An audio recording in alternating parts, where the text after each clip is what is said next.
Welcome back to my Supergiant Games streaming extravaganza.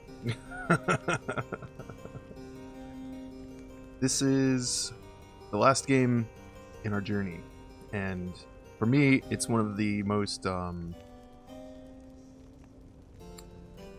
very emotionally invested in this game, or at least I end up being emotionally invested in this game just because of, I think it's just the art. There's like this mysticism to it. It's very dense and rich in terms of atmosphere and the writing and just like everything about this game. And you know, it's partially by design, right? It is a very, there's many religious sort of undertones throughout the entire game, and you can probably already see some of them. This is just like the start menu.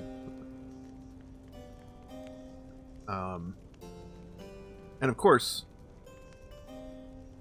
yeah, the imagery of burning books is very evocative, right, just to begin with. So I've played this game once before, from start to finish. So it'll be really interesting. It was quite a while ago. It was when it first came out. So it'll be interesting to revisit it and see how things are different. And this is, you know, in the past Supergiant games that we've played, Bastion and Transistor, those are both very linear storytelling experiences. They're both cool because, especially Bastion, you know, the narrator kind of takes the cue from the player, kind of describing things that happen and not saying anything about things that don't. So there's a little bit of players can have slightly different experiences there in terms of what they hear, or whatever little story details they uncover. But this game was the sort of the jumping off point of, you know, where we see the non-linear story elements of Hades, where you can encounter gods and other events in completely different orders than other players. This is where Pyre is where some of that comes from, because again, you can encounter characters and in different orders, and you can, you know, you kind of choose your route throughout the wasteland, throughout the world of this game. What else? Your performance in the battles, or whatever you want to call it, the rituals is the word I should use. Your performance in the rituals affects how the story progresses, and it affects how other allies and enemies regard you.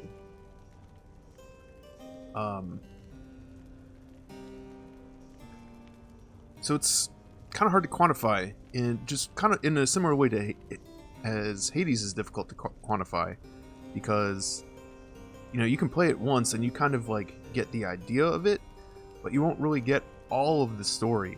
You can't.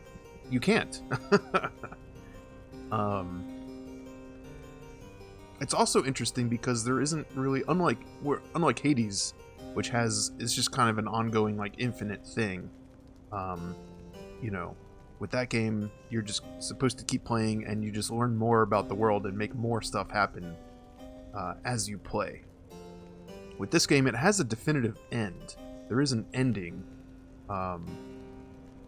And so it's difficult to say, you know, what's canonical in a game like this, because there are many different things that can happen. And there are, you know, depending on what does happen, if event A happens, that means event B can't happen. Which of course adds to replayability and things like that, but it also just, it makes it, I think I said this before, it makes the story kind of unquantifiable in terms of, like, you can't see it all, you can't know it all, you can't even really know if you've, like, seen it all. I guess there are ways to keep track of that, but anyway, that's enough talking. Let's get going, shall we? I think, oh yeah, this is my previous save. It's like right at the end. But let's make a new campaign. We'll just start from the very beginning. I'm not sure if there's a New Game Plus option in this game. There could be. But I don't want to spoil the ending and play, because I would have to play through the very last section of the game, and I don't want to do that. I want to start fresh for myself as well. Here we go. Okay, difficulty. For players who have finished the campaign.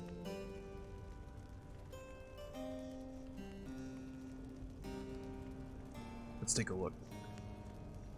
Your adversaries shall be favored by the stars themselves. Base difficulty same as heightened. Okay. So it's like on hard, but there's more. It's hard, but extra steps. All Titan stars unlocked. Titan stars are like Hades' Pact of Punishments. Packs of punishment. They make the game harder for glory. Enlightenment required to rank up, rescaled. Enlightenment, I think, is like your character experience in this game. Cannot load checkpoints or restart rights. Okay, so it's like Iron Man mode. Book of Rights and White Loot fully unlocked. Not sure what that is. Slug Market inventory fully unlocked. Feats of Glory introduced much sooner.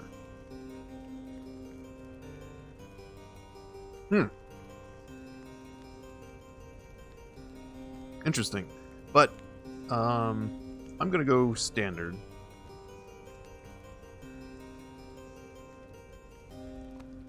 Just because I want to kind of... For me, it's really the storytelling and like the gameplay mechanics, and not necessarily the challenge or the difficulty that I find most memorable about this game. So... Oh, aim assist.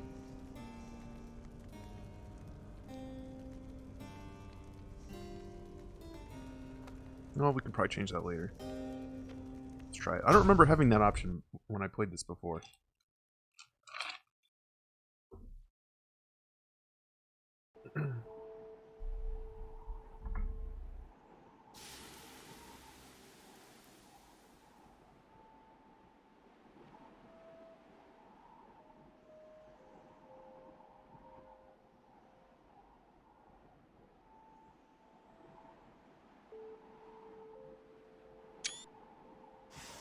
Oh, I'm supposed to do something.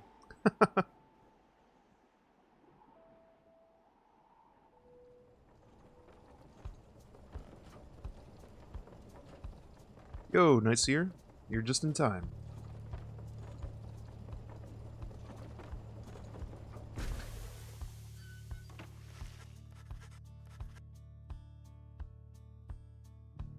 Your days in the downside brought slow, lonesome agony. Now as you lie yielding to the elements, something rumbles into view.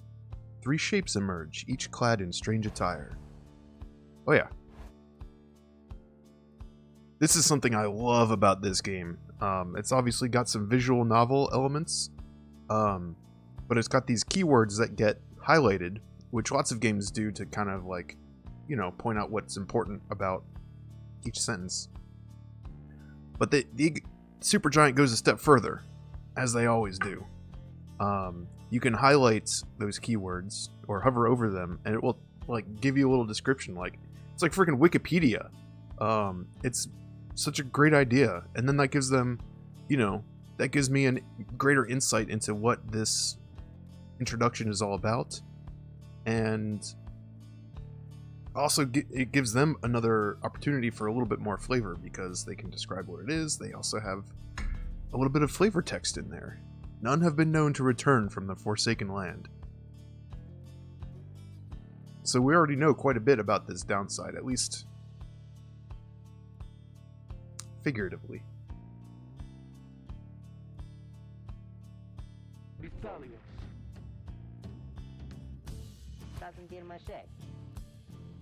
Amassed something.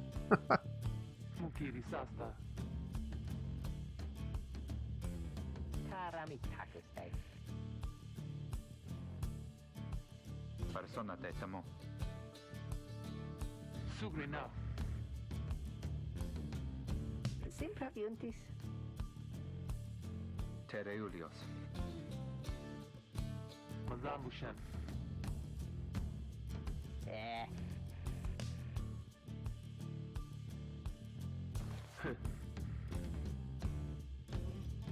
Pistos. Cogita perde osta mashe.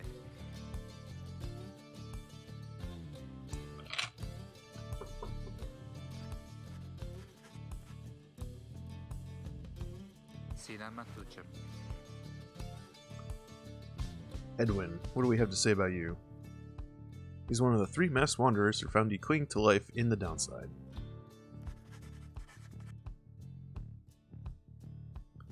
Commonwealth. Well, hang on. You sense no ill intent as he helps you up and leads you to an old black wagon. Nothing like the stately vessels that paraded Commonwealth criminals through alabaster streets. The Commonwealth is a proud country risen from the ashes of a fallen empire, home to a multitude of ethnic groups. Founded on principles of mercy and kinship whose exact meanings evolved through many centuries.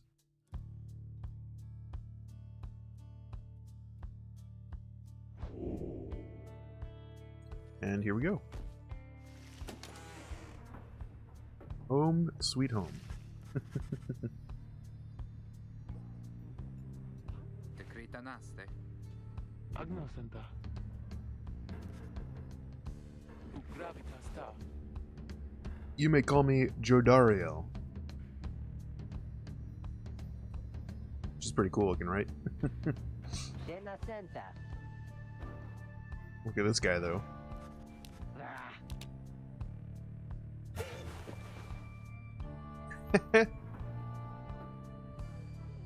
Solicente dia. Rookie Greentail. The smallest yet loudest of the 3 masked wanderers who found you clinging to life. He's got a mustache.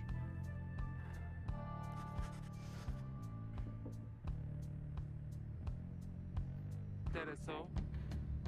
Sala haladium. Mo benestasi. Disa. Honestasi. You know how to read or what? Oh, he is asking if you are a reader. One who could derive meaning from text. Oh, I guess it is just... Ah, okay, so here, again, flavor text to the rescue to add some context. Literacy has been prohibited for centuries. Those with knowledge of the old ways violate the law of the land. We just saw in the start menu, before you even start the game, that imagery of the burning books. So now we have a little bit more knowledge about that.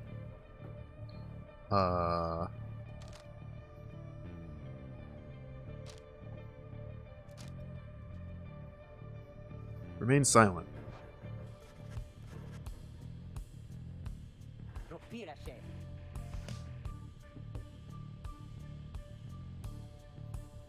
Ligaratus.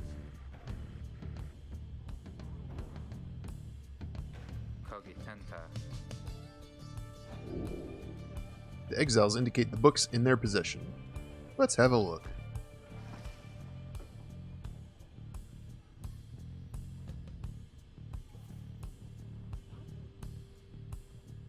Oh, who's this guy?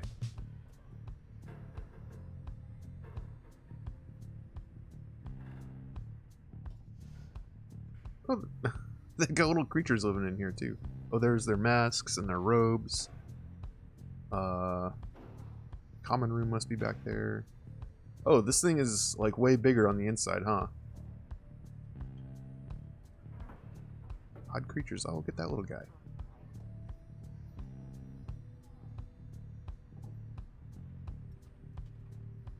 Alright, this book looks nice and bright. The exiles you met seem very interested in these books. You pick up one of the old and heavy volumes, bound in materials you do not recognize. Sweet.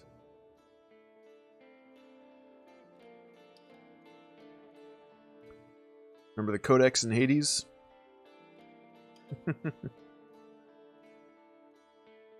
Oh, man.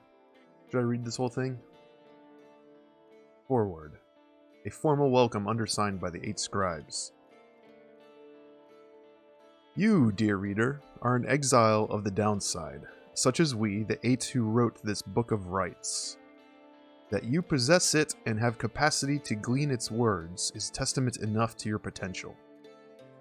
Thus we reveal a path from this forsaken place to freedom, a homecoming in glory. The stars themselves shall be your guide. Ere the turning of the year's first solstice, seek the nearest longitude beneath the brightest of 8 as they align as shown. Arrive as a triumvirate, clad in the raiments of the rites, bearing this book. Oblige the voice that tells you more. So right from the get-go, it's like, it's so mysterious, but at the same time very like straightforward. Hey, do the thing. This is what you got to do. But like this really interesting constellation and like pattern of stars, which is kind of familiar in that, like, you know, pentagram kind of way, but also different, which gives it kind of a, you know, it's that weird feeling in between something alien and something familiar. Plus, of course, all the crazy symbols associated with each of those stars.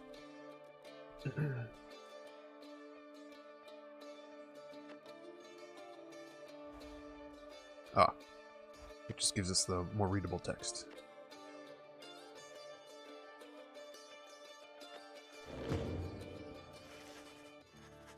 The book describes a complicated method through which exiles can return to the Commonwealth. The words swim through your mind as headwind gets your attention. Chi sentirna? But then your vision starts to fade and blur. You feel your body weaken and give out. Whoops.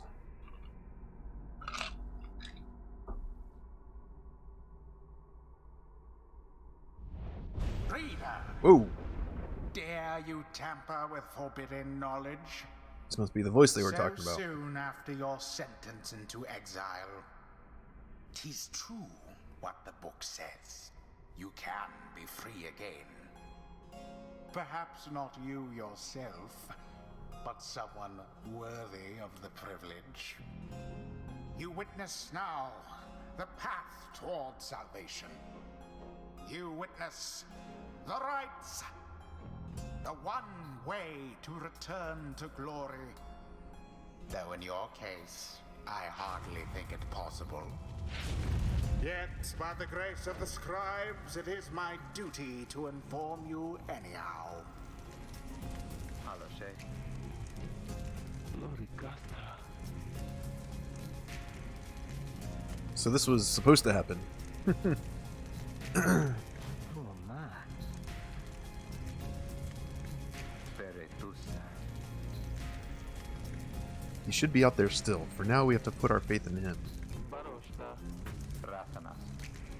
So the idea is that you read this book, you're the reader, and in reading the book, you give life to these rites. Somehow. That's never quite explained.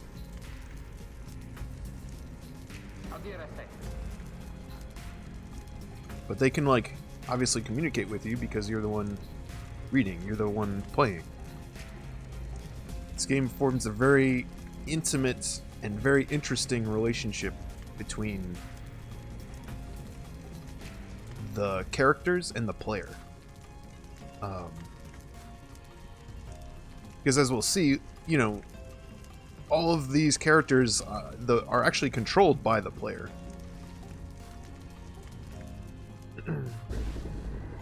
Their fate is literally in your A hands. celestial orb falls from the heavens when the time is nigh.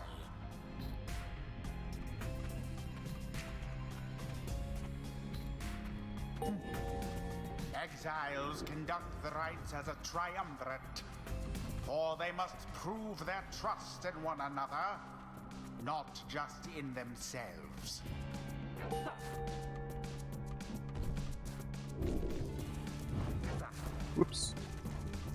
hold A to aim pass. Alright.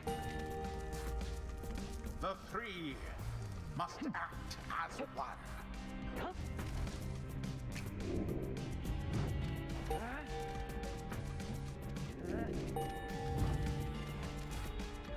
Now plunge into the pyre with the orb and be purified. Yes, the exiled rookie has the way of it. Whoever steps into the flame is banished for a time. For a time. His or her cohorts must make do on their own. Oh, but it is not so simple. In the rites, you shall face adversaries whose own freedom is at stake.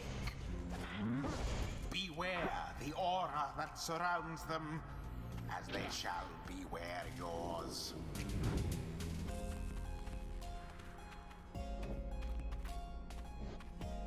Right, so the goal is to take the orb and throw it into, or get it into the opponent's pyre. It's all starting to come together, right?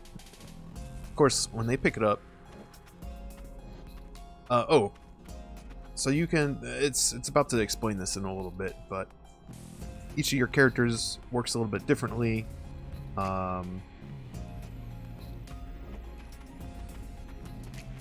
When you're close to each other, you have this, like... Or when you don't have the orb, you have this aura. When you're close to your other teammates, your auras get bigger, right? You gotta work together. Rookie is not on the field anymore because he jumped into the fire with the orb. Pyre.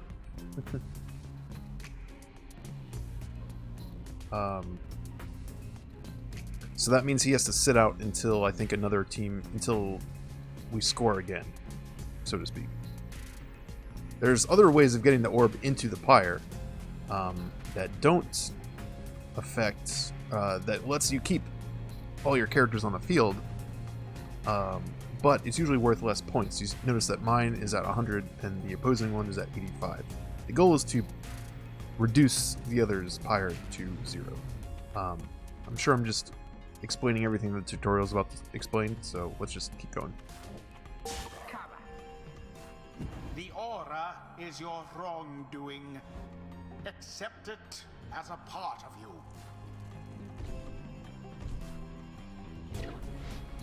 Cast your aura like a stone. Correctly done. Again. Just so. Just so. A glorious performance, I admit. More than I expected from the likes of you. Grasp the orb once more. The orb absorbs the aura, then the orb quenches the flame.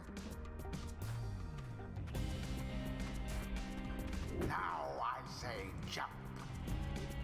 Leap with all your strength. Whoop. Thus sails the orb into the waiting flame.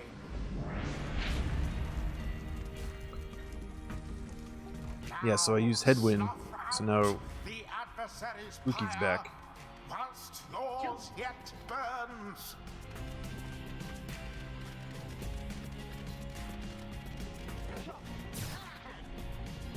Ah! Well, now that was exciting. Malaga.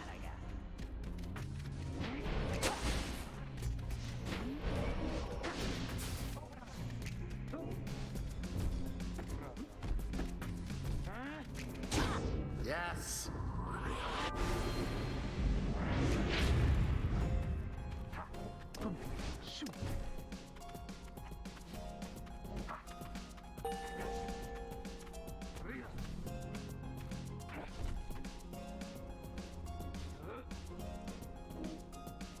Oh, she cannot throw that very far. Ah! Mere attempt. Oh shit.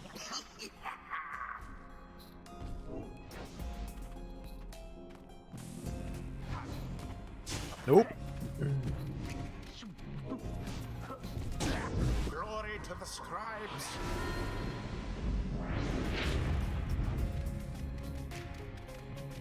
Yes. A daring display. Yeah, so Flinging the orb into the flames like that. You elude banishment using such tricks. Do it. Damn. Banishment. Ah! Oh. It's so cool how the narrator gets excited. Blast. Wait, he can just banish you. Banished. The rite is complete. There, dear reader. Now you understand. Or do you? This was but a glimpse of that which lies ahead. I would tell you to turn back, cast down your hope. But all those such as you never listen.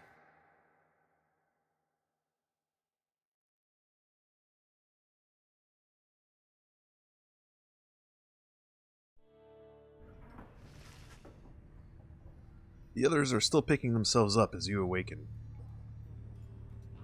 Nu mai naraz. Sundaše Miloše. Tora Thoste.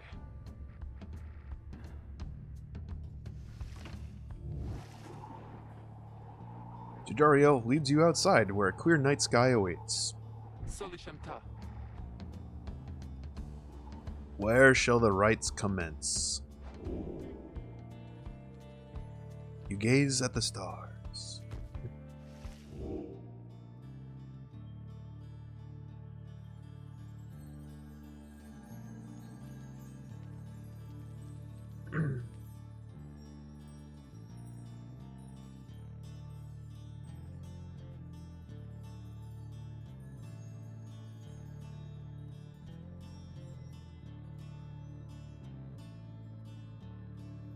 Well, I guess we're going here.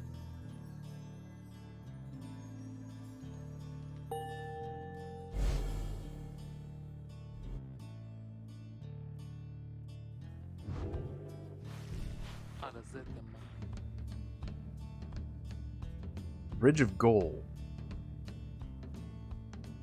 The fossil remains of the serpent titan slain by Golathanian,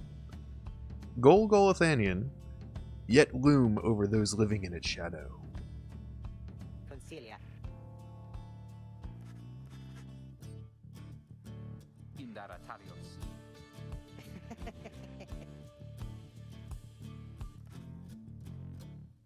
Damariliosta.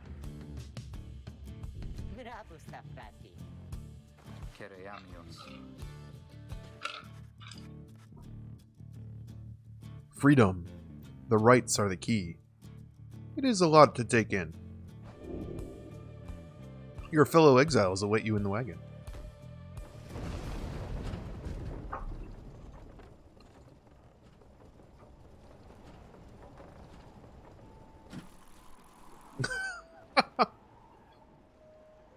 I love how animated and cartoony that little wagon is.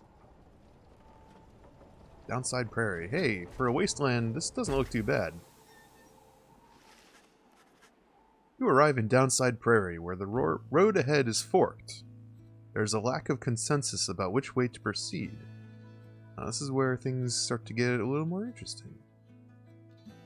Downside Prairie is one of the Downside's only verdant regions. It only gets less hospitable as you press further north.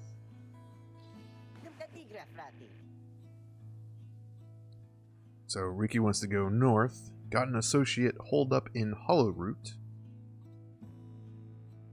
got to go pay a visit to. Fie on your associate. So Jodariel says we should go to Blooming Pool instead. And avoid attention.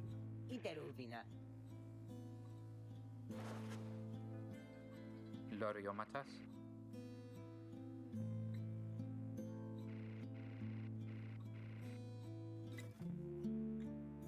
Capi.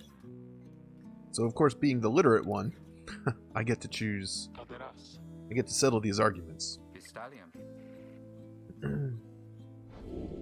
You may now choose a route toward your goal at certain junctures. Let's weigh the options.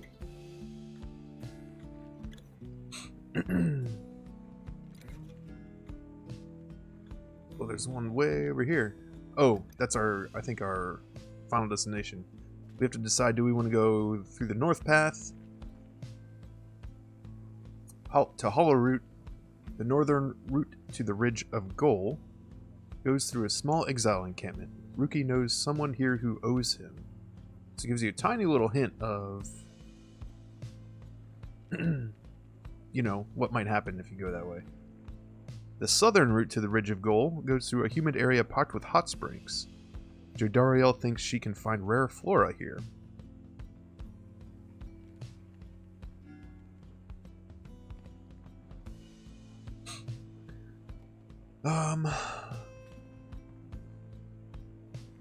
Let's go to the hot springs.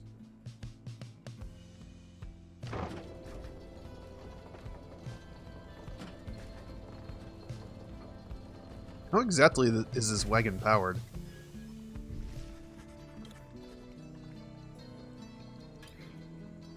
Jodariel offers to show you around Blooming Pool after she notices you staring at the bogs and vegetation near the wagon. Soon, something catches her eye. Sugrena. Observe, this shall pay for half our trip. You found a black bloom. It's quite valuable. Value, 30 coins. An item to sell at the slug market. Yay! I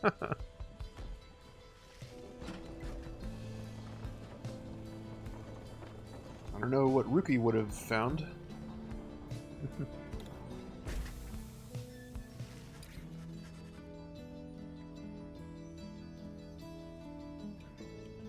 Oh, you wanted me to go north? You must have a pretty big delay, dude. I just saw that message come up now. The black wagon grinds to a stop at the base of the Ridge of Goal. The others ask you to assist with making preparations for nightfall and the commencement of the rite.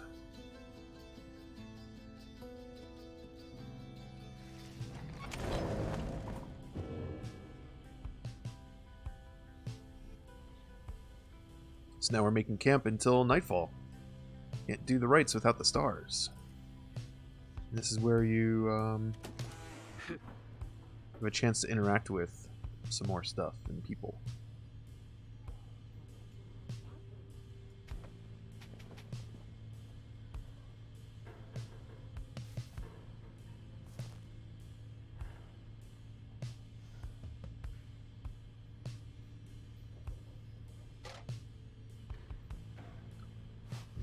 Grazie, Ligaratush.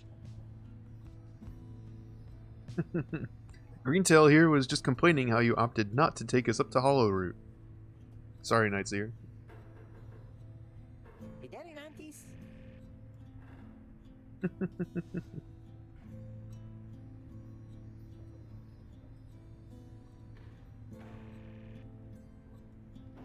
Salvare.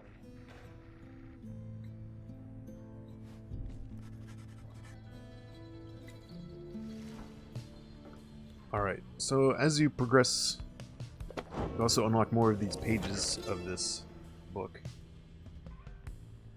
The First Exile. In the words of Golathanian, the Master General. You know perhaps the thrice-cursed name of Soliam Mur, the Emperor of Sar, the first exile and my liege. This chapter concerns him and those who found him in the downside.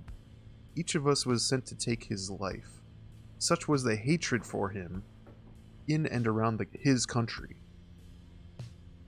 Yet we found in Soliam Mur a man transformed in body, mind, and spirit. A man deserving of much more than mercy.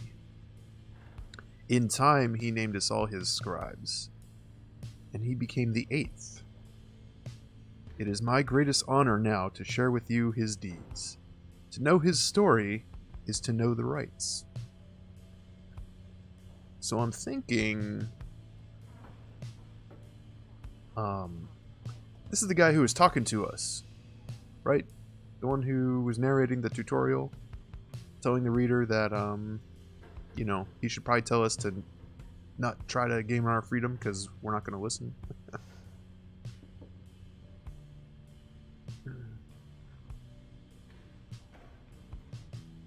That's as far as we can get for now.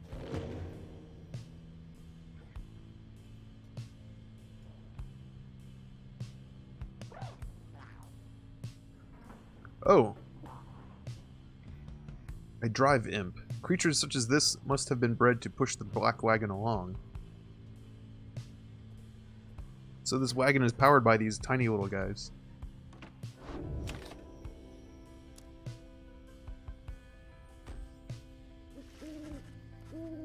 As darkness falls, your fellow exiles stand together, clad in the raiments of the rites. The preparations are set. However, everything is still and calm. Soon, they grow restless. Satan ras. Cognare munca.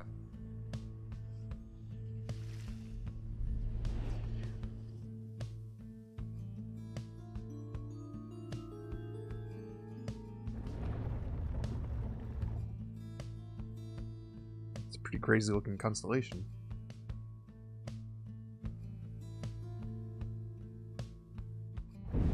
Freedom! The stars align at last. You reach the Ridge of Gaul at the appointed time, and your triumvirate is ready.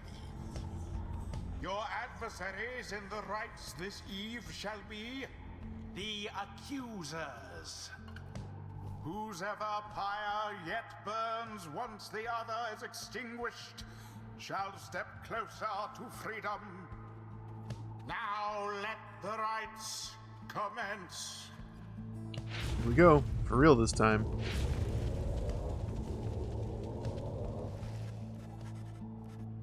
The stars are aligned, and your pyre burns bright. Across from your companions appear several others also clad in raiments, your adversaries in the rites. You said they're called the Accusers? Do we have a team name? We should probably have a team name. Simquagre. Nunca digra. Chumaga versen. Yarusatemlo Santia. The Nightwings. Oh, there we go. Hey, that's the symbol that's at the bottom of the wagon.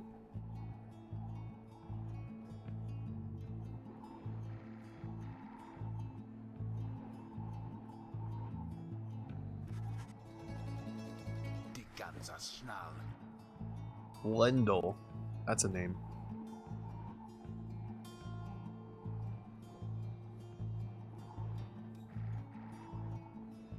Noverum.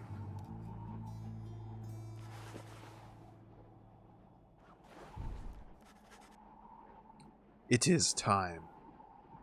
From the shadows, you clutch the Book of Rites and focus on the task at hand.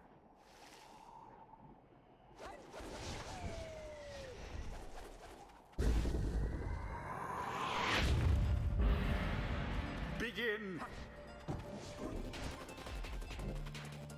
Go get him. The orb.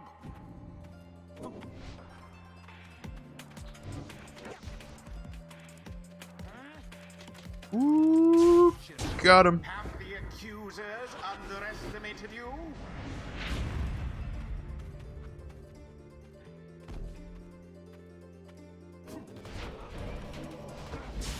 An opportunity.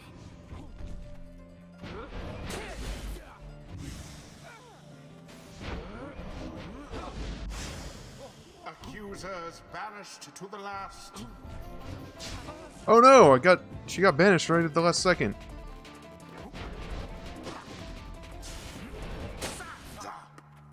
Zap.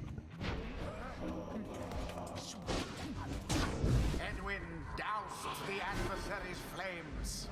Masuria Saventusta.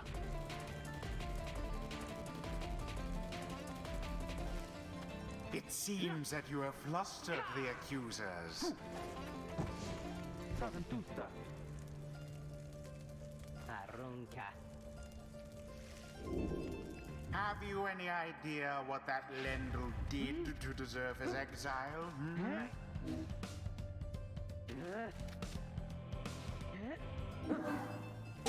The orb has hit the Bing. mark.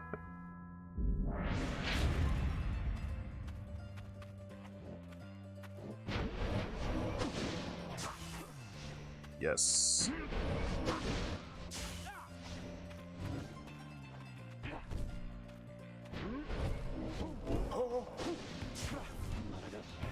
Oh, come on, Jadariel! Bam! She hits for 30. Once more like that, and we are finished here. And it is done. You have prevailed. Rejoice then in your single fleeting victory. Sweet. That went well. Guron Salashe.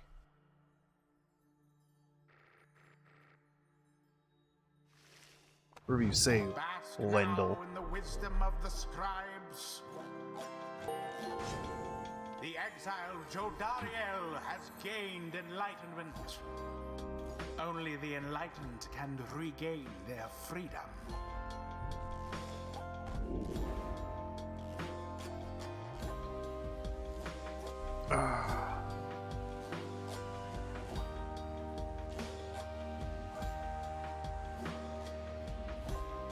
Oh, okay, this is where we get into some of the character builds and stuff.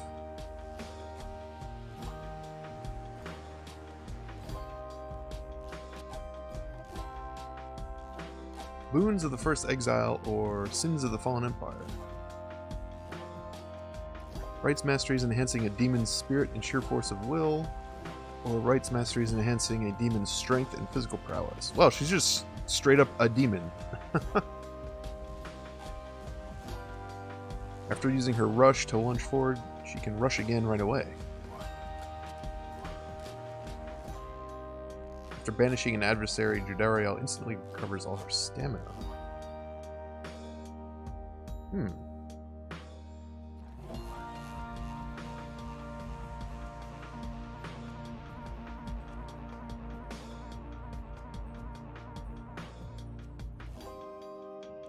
Ooh, at the start of her right, Jodariel's Pyre automatically gains plus 35. Adversaries banished by Jodariel take 30% longer than usual to return. That's some good stuff. What does this do? Alright, double dash. When landing, she briefly stuns, making them drop the orb. Oh, that's kind of cool. Except dropping the orb is going to trigger their aura to come back. 7 seconds after saluting her adversaries. Oh, a salute I think is like a taunt. I have to figure out what the button is for that. Jodariel deals an additional 10. Oh, there it is. Press Y to salute. So you taunt them and then you do extra damage. Jodariel can banish adversaries by flinging the orb into them. We turn this into dodgeball. But I think I like this path a little better. Let's go for it. The demon scribe bestows his favor. Okay, so this is where performance can really make a difference. I guess I can't cycle through them. So each of these guys, since they participated in the rite, they gained some enlightenment. Jodariel is the only one who leveled up. And you can see you only level up 1, 2, 3, 4 times. So your options for improving each character are extremely limited. So picking those trees, you could pick from either side, but you can only get those like ultimate abilities if you focus on, I guess you could go 1, 2, 3 and then get the first of the other. But yeah, you have to pick pretty carefully. After the rites, the accusers disappear into the darkness. As you return to the wagon, in the still night sky you see a single star burns brighter than the rest. beckoning you onward. Guess that's where we're going next.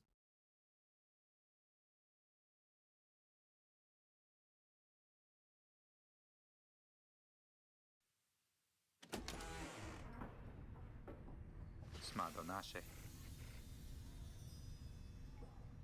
Fideliosta. Conceal Tavidias. Conceal Davidias.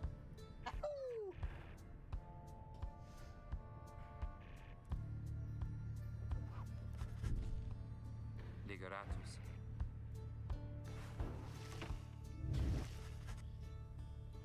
You and Hedwyn walk in silence for a time before he speaks up. Qui sentirna.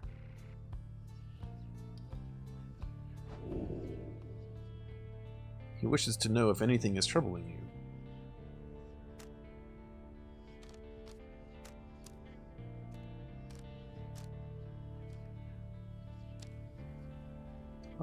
Let's go with this one.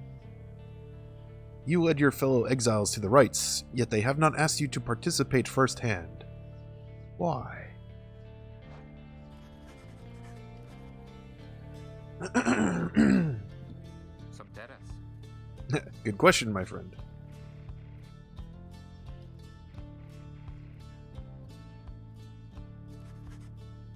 You sense he speaks truly as he beckons towards the fading dark above.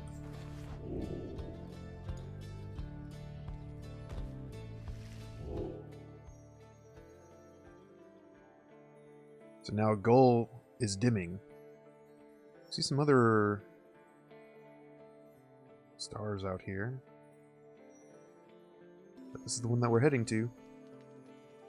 Jomur, the Dusk Star. Ah! What was that thing? Kerafacitas. Peleosunta. Sima quadre. Certabase. Duran Salashe. Gratiam.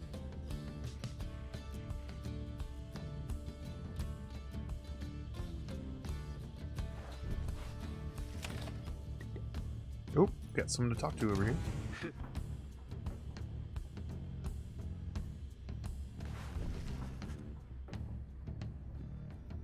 You sensed Jordario's steel gaze well before you turned to her. Ligeratus. Eratamero. Are you afraid of me?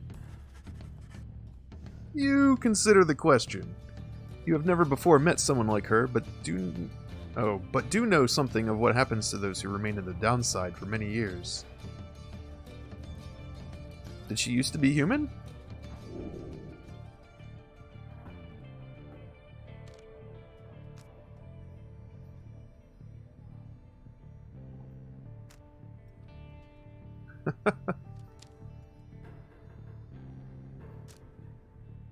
Let's deny feeling that way.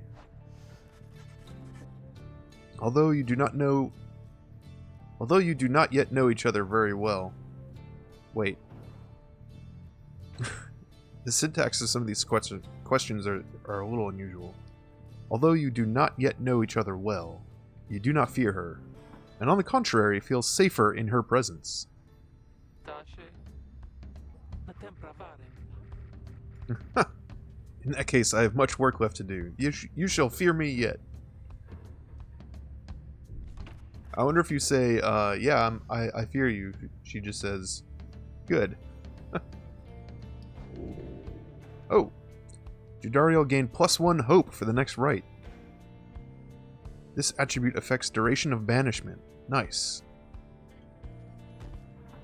So she'll respawn faster in our next rite.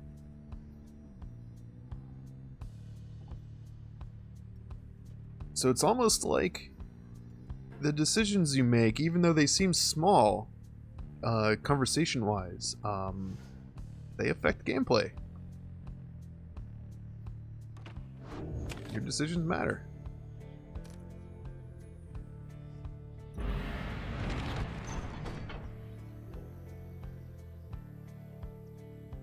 Let's go.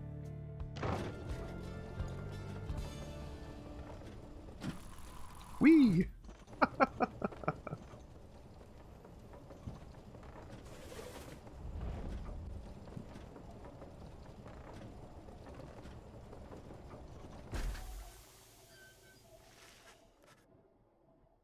climate here in Jomir Valley is hot and uncomfortable. On top of that, Na tembra baren. we have a stowaway. Domizaru Mansa? Whoa! Oh yeah, there was that, like, figure, like, wrapped in, like, I don't know, a cloak or something.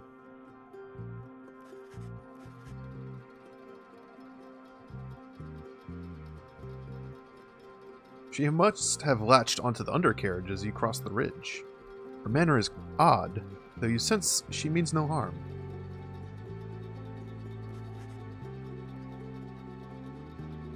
She must have overheard some of your fellow exiles' conversations. Sna. Ashe Taliosita. Volta. What's she doing? Jodariel approaches the girl and looms over her. Dolorantas.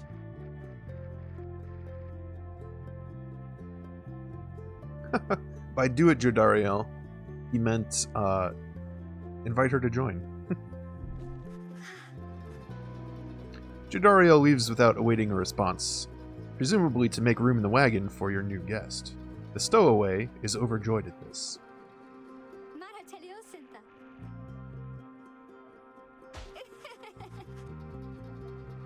Destacare. Nomen caro. Se fare faro.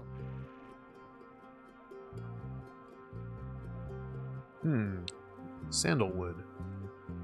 Not a name I know yet. In verita. Sertabas Talia. Fare grasse tam. Irina Teliosinta?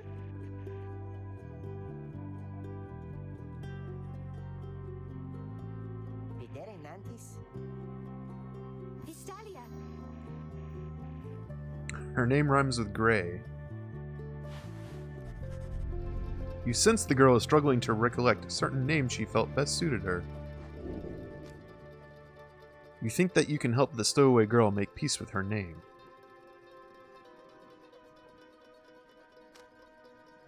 Is it May? Is it Kay? She could definitely be a Fae. Day. Shay? Shay? Ray? Consider other possibilities. Oh my god.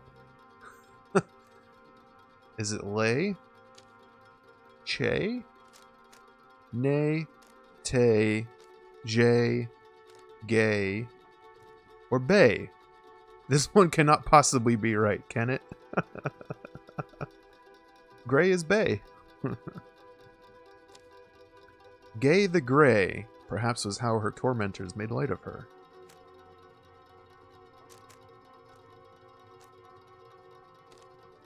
That's like the most unique description.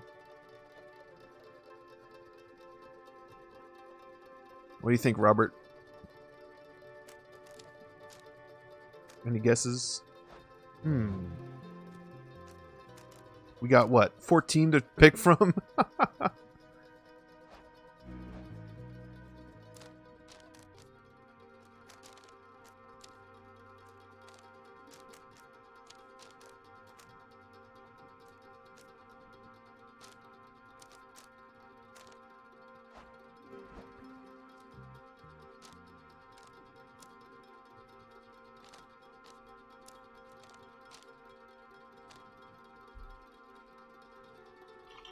No ideas?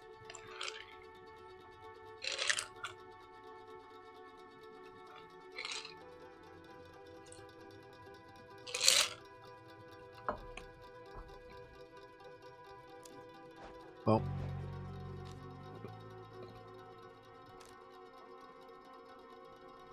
She could maybe be a Tay, couldn't she? You want to go with Tay? Alright. You suggest that the stowaway girl's name is Tay. Vistalia. Why, that's it. My name is Tay. My name is Tay. Ita Polameta. Where I'm from, they called me Tay the Tattle. But I guess maybe you don't have to say that part, because I didn't really like it.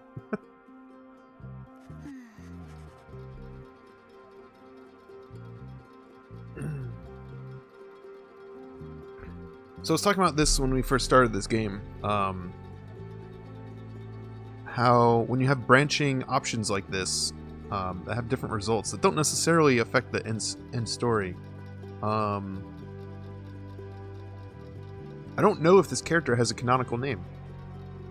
Like, they're all her canonical names. And they all aren't, you know? Tay joined the group. She is tired, but excited. Tay the Tired.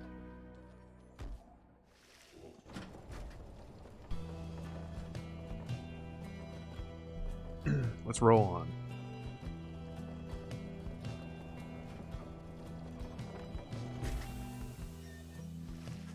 These landscapes are crazy, aren't they? Don't even know what half the shit is. But it looks awesome. The Black Wagon arrives in a somewhat peaceful stretch of Jomur... Jomur? Homware? The Black Wagon arrives in a somewhat peaceful stretch of the valley. Your companions wish to hole up there for the night. You give Tay and all of you a little time to rest. Oh, we got somebody to talk to. Oh, it wasn't this lone minstrel. A figure sits very still in a corner of the wagon. He is unresponsive, but seems to be alive. Who is that?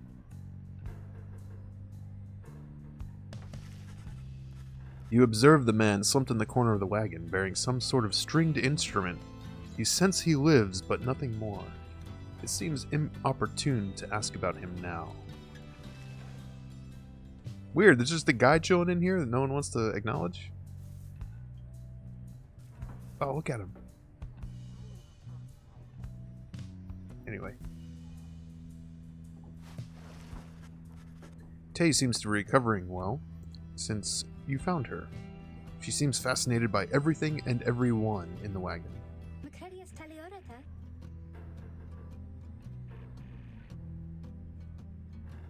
She's been talking to the wagon.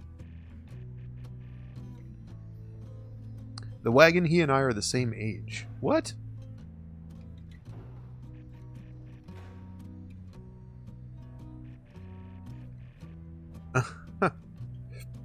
We did just learn that things happen to you when you're in the downside.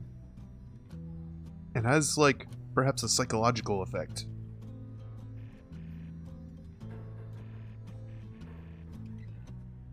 But also, this girl might be, like, part tree. I can't tell if those leaves and stuff in her hair are, like, just stuck in there, or are they, like, growing out of her? Getting a feeling of, you know who she reminds me of? Is Eurydice in Hades. The broccoli tree lady.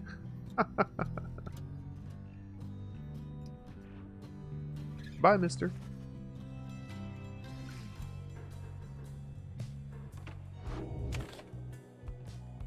Let's consider our options. Whoa. Your fellow exiles are taking a moment to unwind. Dardariel mentions for you to join them. Sapisa. Samisara Sumana. Yeah, so this is... Now we're starting to see the, like, typical gameplay loop unfold here, where you do the right, you travel to the next location, you might have to pick a route, you talk to your... usually get a chance to talk to one or several of your crew. There's usually like a little bit of time. Yeah, in this case, there's like vocations that you can take part in before the rites, because you arrive at the location during the day, so you have some time before the rites to do some things, and that can help I think, gain some resources or improve your chances at the upcoming rite. And then you take part in the next rite, and then repeat.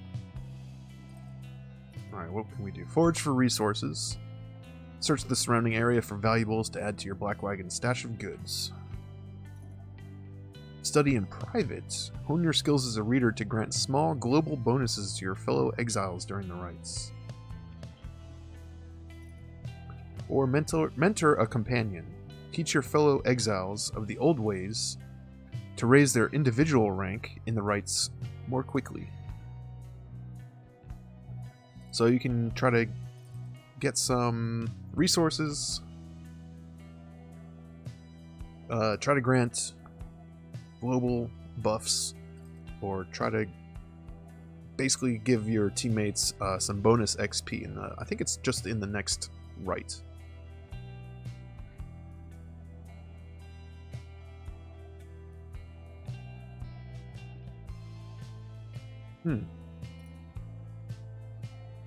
Let's go for study in private.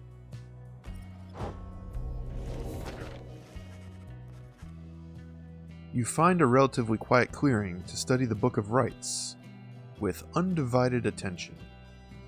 Through greater understanding comes the reader's influence. Attribute bonuses you bestow on all your fellow exiles who participate in the rites. Ooh. Focus on which aspect of the Book of Rites. So, of course, each of those three options that it gave us, resources, studying, or mentoring, those are all going to have their own levels of progression. As you can see, I have only a few options here, but eventually you could choose +1 glory. For now, let's see. Oh yeah, hope increases your respawn, or decreases your respawn time. Quickness, you can move slightly faster. Presence increases the size of your auras. Let's go quickness.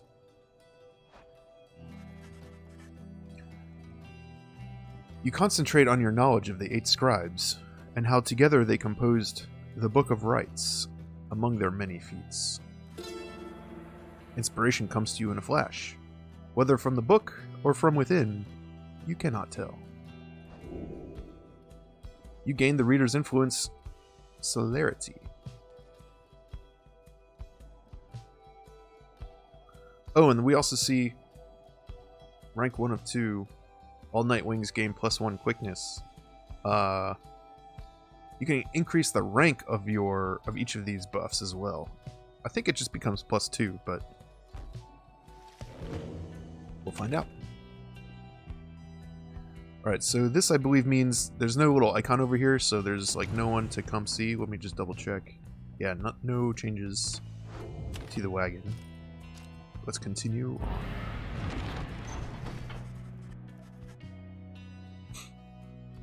The path leading further west splits off, and once again your fellow exiles turn the choice of where to go over to you. Tay seems enthusiastic for whichever route you choose. So we've got Glue Hive. Tay believes those who travel this path shall be as strong as Goal of the 8 Scribes. Or Fall Flat. Tay believes those who travel this path shall be as swift as Jomir of the 8 Scribes. Oh. So that's a little hint. At first glance, it's like, well, okay. It's the same thing. But there's one keyword here. Those who travel this path shall be as strong as Goal. Or as swift as Jomir. So, this little flavor text gives you something here. Oh, you picked Hope. Damn, dude. I don't know what's up with your stream, but you're hella behind.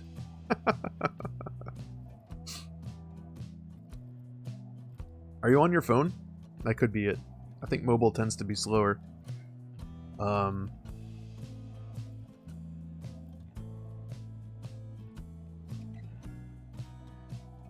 Let's see.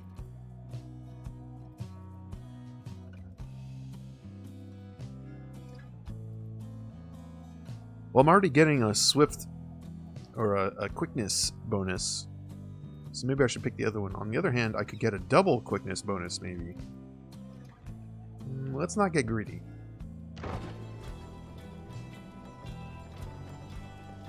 Plus, let's find out what strength does. Tay is behaving stranger than usual as we pass through the desolate sprawl of Glue Hive. Lorita Santa. At first, you pay it little heed, though later you observe your fellow exiles seem to be in better spirits than before. Perhaps it was the previous day's rest that did everyone good. Your companions gained +1 presence for the next rite. Okay. Nice. We got that aura size.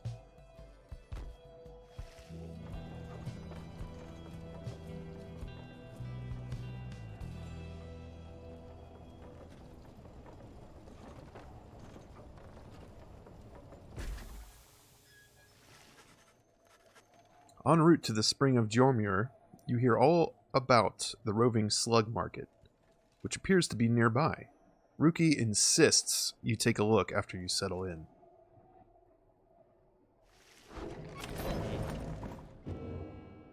Look at him. Oh, we got a new page. Let's do that first. Oh, even before that, let's talk to Edwin. Edwin motions for you to join him. His easygoing smile soon fades. Hostiam eritus. Oh yeah, I did ask him that, didn't I?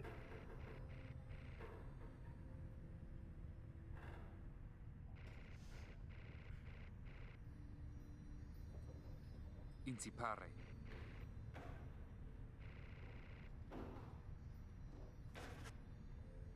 Vistaliam. Nimkaranam.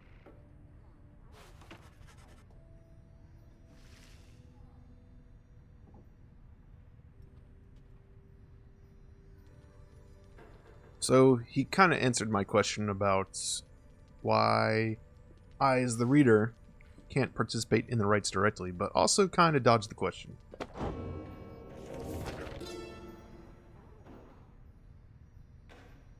The Last Emperor. Earlier we heard about the first exile. The Last Emperor. In the words of Golgolthanian, the Master General.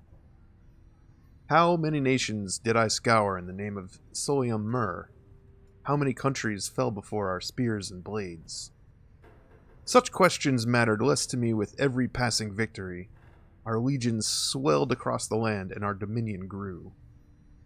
The Emperor Solium Mur paid all this little heed. Oh. The Emperor Solium Mur paid all this little heed. He only tended to his personal affairs. Our legions relished the autonomy. We did not know that the Emperor cared nothing for his legions, nor his people. He cared only for that which was before him. One day, he learned of such a thing as to befit his name and vowed to seek it out. That's it.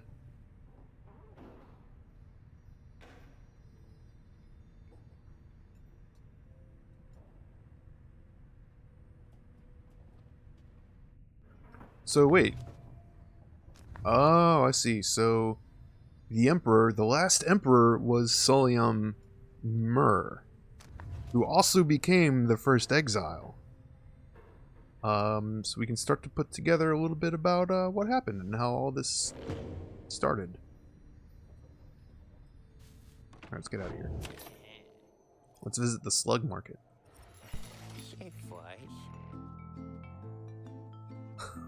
Look at this guy.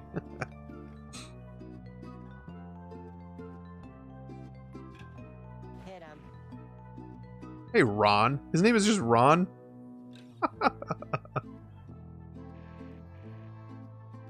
Ma voce fuori. Psst. Da staccare.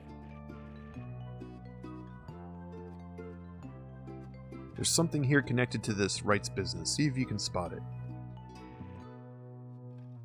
Even more about Falcon Ron? What? His name is Falcon Ron?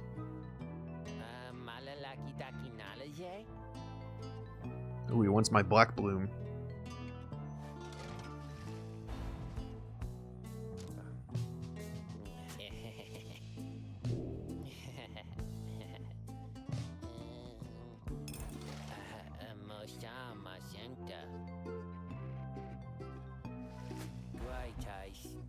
Wow, I started with 0 cash. Yeah, makes sense. Dragon Mooncrest. But what if I want this other stuff? Oh! I can't afford the other stuff.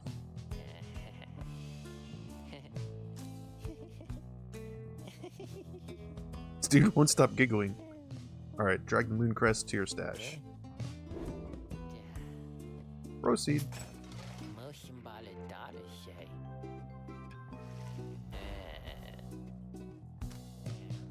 What does this do?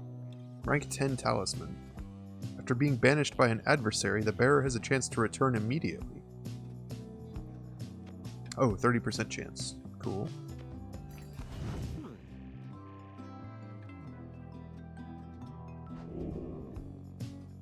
Each of your fellow exiles may have a talisman equipped. Decide who shall wield it.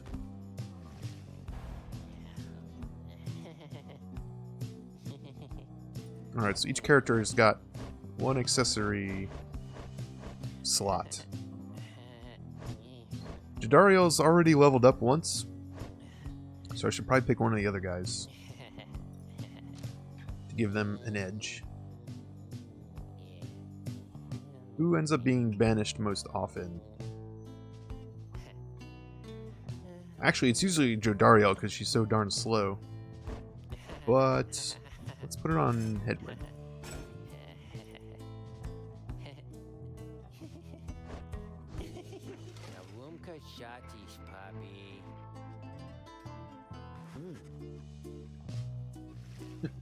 Now would be a good time to depart.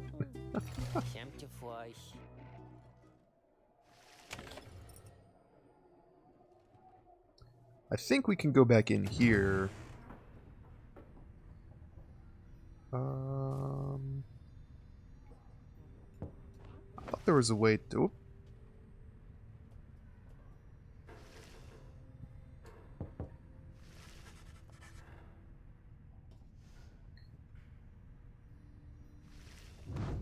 Oh, okay. Yeah.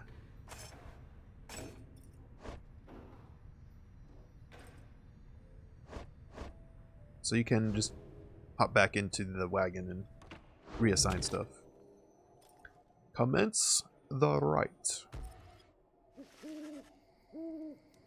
As you complete preparations for the rites to commence, you notice Tay approaching. You notice, too, that she is wearing your companion's raiments. Manzara. Orana. Saventusta. Here we go.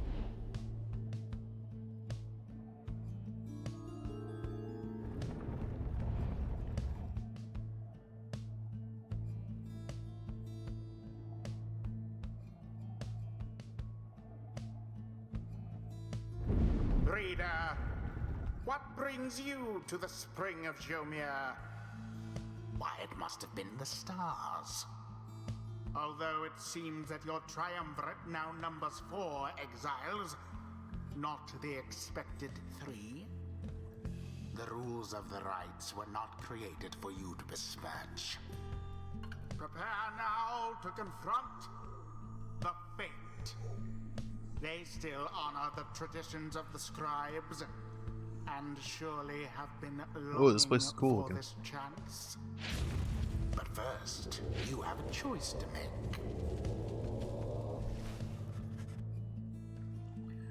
The sky burns bright once more as your next adversaries in the rites approach. Oh! Their apparent leader is a bent old cur who regards you with a formal bow. At his side is an intense young man. Dalbert.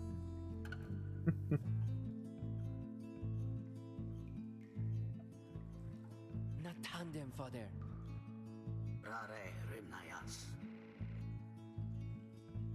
He seems like he's a good sport. Dalbert approaches you with something in his paw. You sense his motives are sincere as he hands you a small talisman. Oh, he's going to give me an item right off the bat. You received a Tailwind Crest from Dalbert. Grants the bearer +2 quickness. Can I use that already? Vilastati. Shelar. Aterre cansat.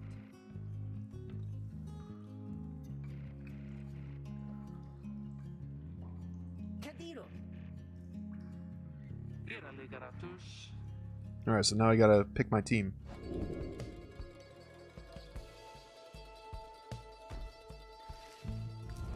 Who shall conduct the rites?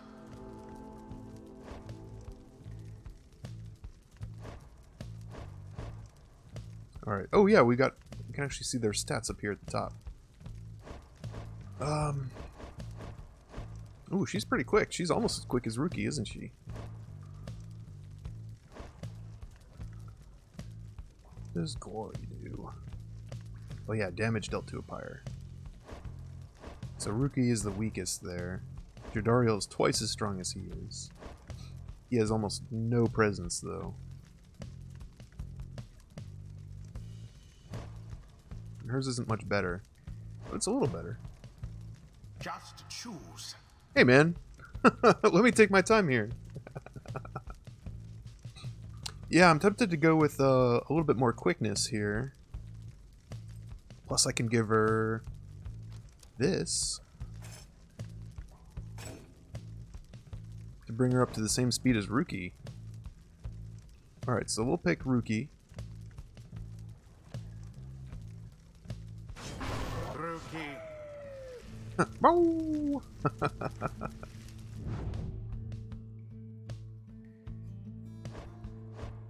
We'll pick Tay. Tay. Snados Yamatan. Give her a shot. She also doesn't have any experience, so it'd be good to get her some. And I think I'm going to pick Headwind for the same reason. Just because Jordariel's already leveled up. I don't know if throughout the course of the game, because there are actually there are a finite number of rights that you can participate in, which means you have a finite number of opportunities to gain experience. And I'm not sure if... I think it might be like mathematically impossible to level everyone up all the way. It might even be mathematically difficult to level up anybody all the way. We'll see. Choose. He's getting impatient. Alright. Headwind. It is done. If you intend to prevail on the rights, you would be wise not to exclude me next time.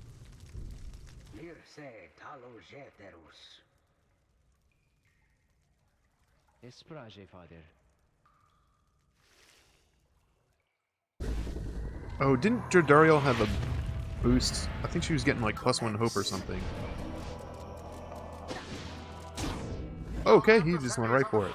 To strike. There. A blow against the adversary's fire.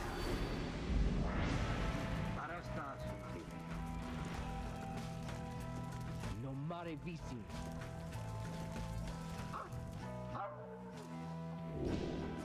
Collect moondrops. What? The heck is this? A boon come from the stars. Infinite stamina. But shall it be enough for Dalbert and his faithful son? Banishment for all. Oh, I got them all. Didn't see it coming. Oh, that was close. thoroughly banished. Come on, Tay. Ooh. Shit.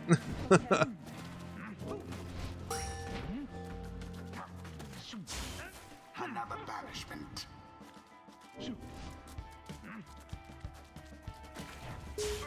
Oh no. Oh nice, he respawned like instantly.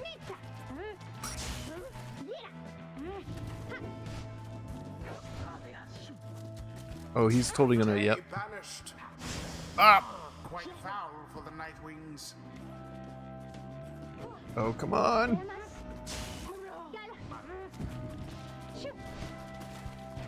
Oh, you can't, okay, so you can't jump if you're out of stamina. Engulfed within the aura. Yes. Plunged into their fire. Oh yeah, I should also try to Do throw it you believe sometimes. you can prevail in this? Bam, got him. Doused the adversary's flames.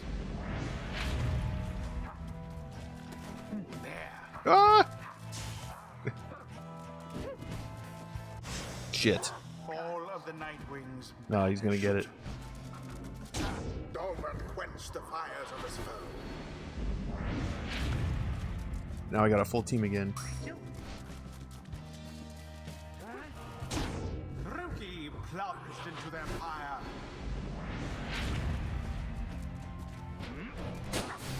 Nope.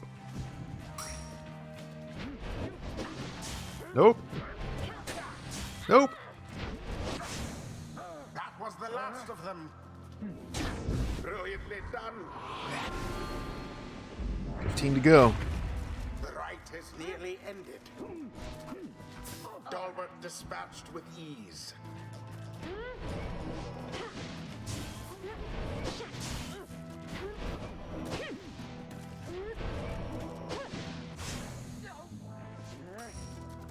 Go! Oh shit.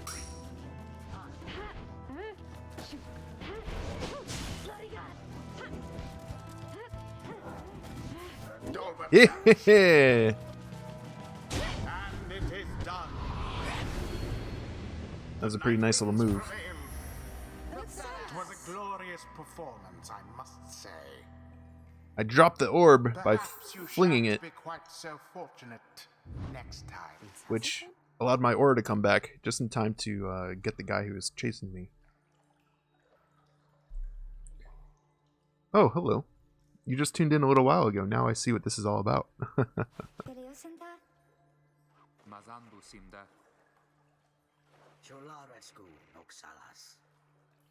This game ends up making you feel worse and worse about winning. Hali prane grandas.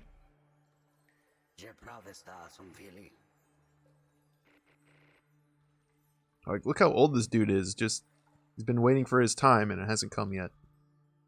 And most recently, it's my fault. There is much to learn from this experience. There we go.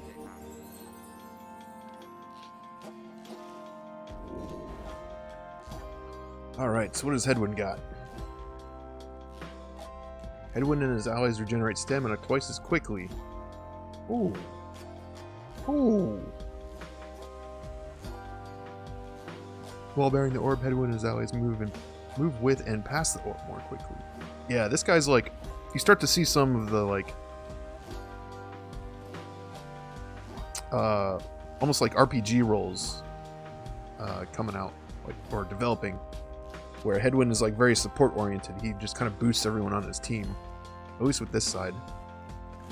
Headwind and his allies may instantly return banished allies by moving to where they fell.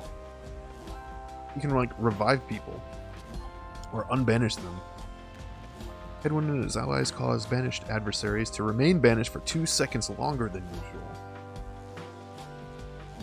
That's pretty nice. Alright. Plus 50% more stamina, letting him jump and sprint more often. Headwind jumps into airborne adversaries, he banishes them.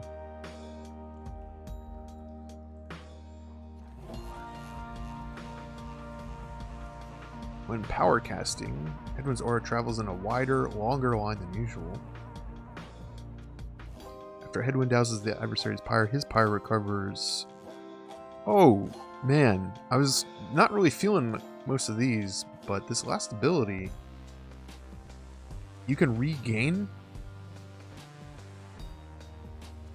I don't know if I'm supposed to call that health or pyre points or what. To 50% of damage dealt. Okay, so Headwind has 20. Is it glory? Yeah, so my pyre would regain 10. It's not a huge amount. Let's go with this. The Master General reveals his stratagem. It seems the exiled rookie opened up his eyes a bit.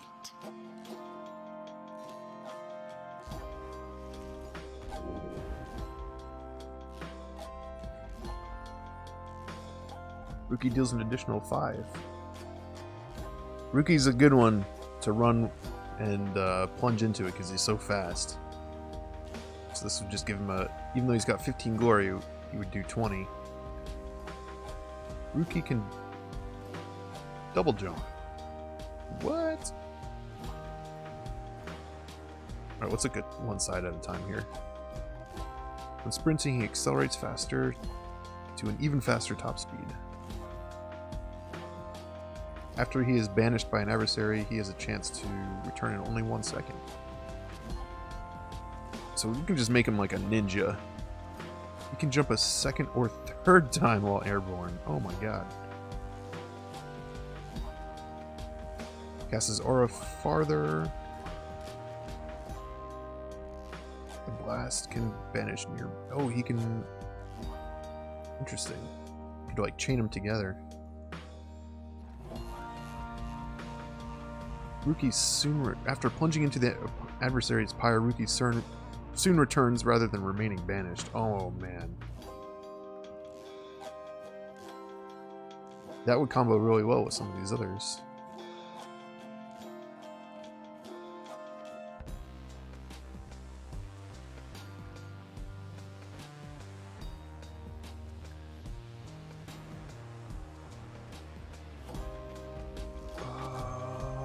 This is a tough choice.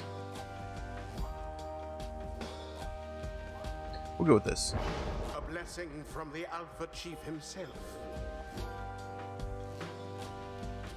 Until the stars align. Sedame frunca. Sala haloshiamas. Lorigase nirudas. Sertabas talia? Cruce taricta. Shelar. Halibrale crandas.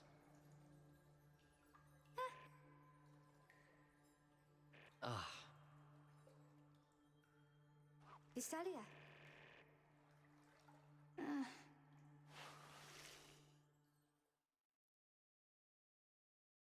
She just wants to have an innocent little conversation, and this guy's like extra suspicious of her.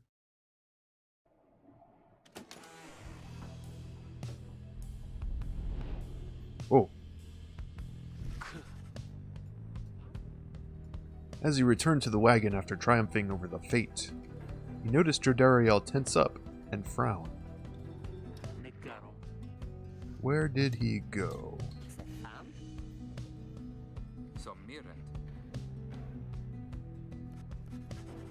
You see, it is true.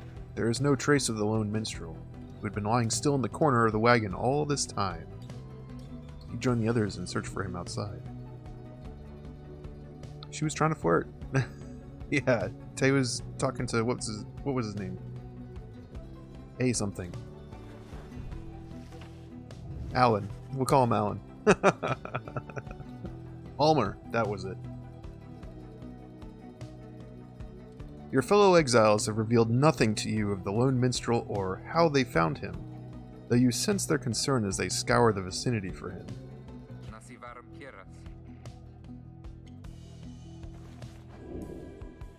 Gaze upon the stars once more.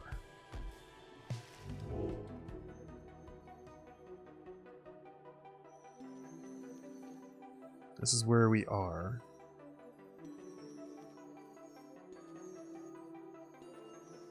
I love the little noise it makes when you select it.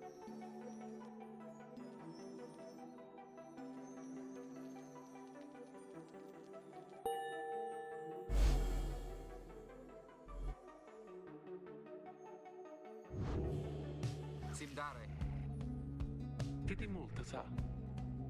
Crecare. Incaricare. Virta. They continue searching for some time. However, the minstrel is nowhere to be found.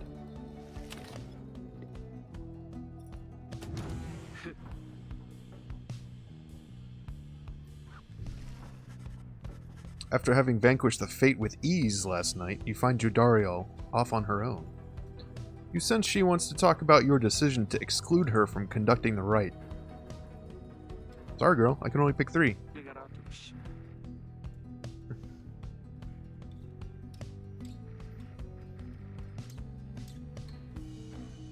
Vocara umen.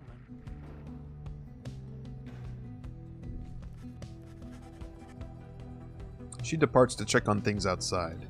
You sense that she has no misgivings about what transpired, and is more concerned at present about the missing minstrel.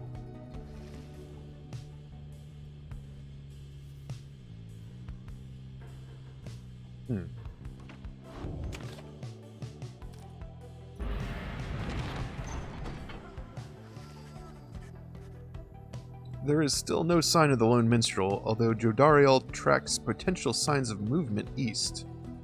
The same way you are headed. You consider where to search for him. Oh, back to Gluehive or Fall Flat? Jodariel believes the missing minstrel must have taken the same route you took earlier. Edwin thinks the missing minstrel could have taken the route opposite to the one you took.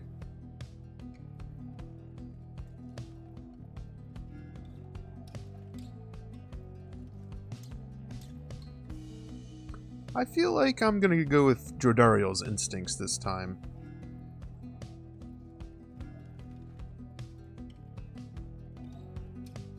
Although it would be nice to visit Fall Flat because I haven't been there yet.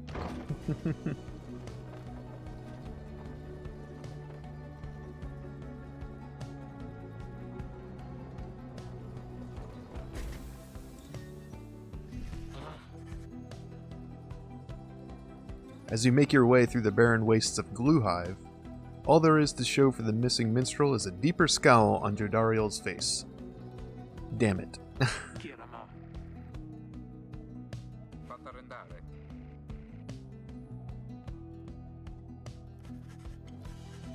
You pick up bits and pieces of the minstrel's significance to your fellow exiles.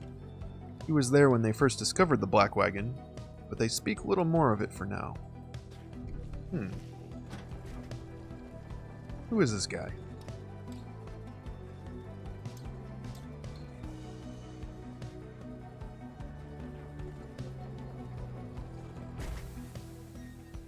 Saranta.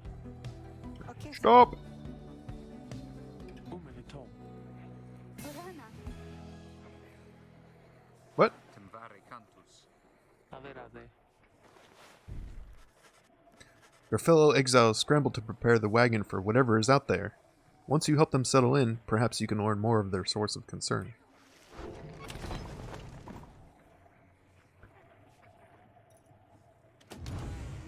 Nothing new in here. Okay. Prepare for the night. Nasignaharam. Nasere culpa. Valketam.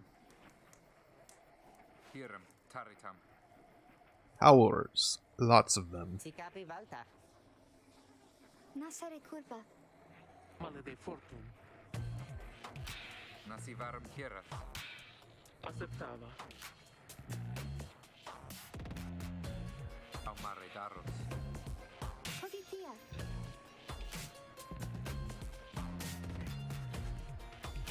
Jodariel exchanges looks with Hedwyn. Each of them nods at you as if to signal their approval.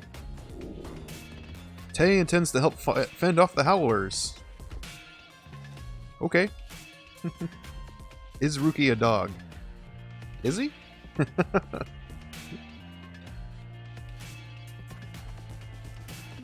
Oh, I don't get to pick. Okay. Oh geez, they howling.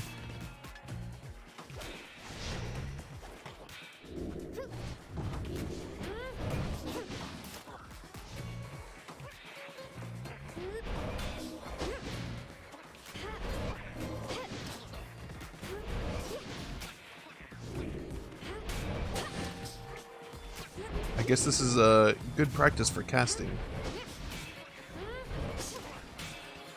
Current reward. Oh, I get... Okay, I guess I get some gold for doing this. Oh, and I can get him with my aura, too. Okay. Oh, it's like slippery.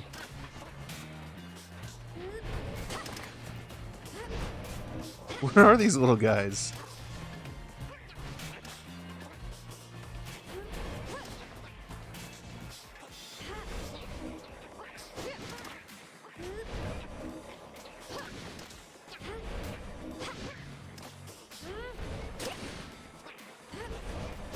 Oh, there's a power cast. Just like in Hades, if you release like right when it flashes, you can make it more powerful.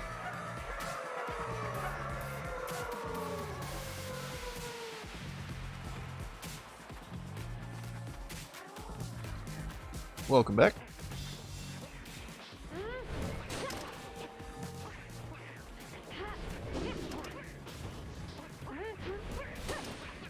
No! Oh my god, there's so many of them now. Oh, he just jumped in there!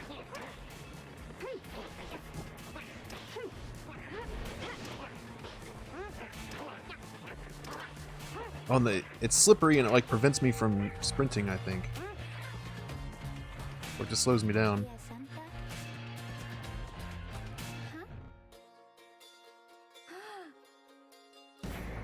Via Santa. Ah!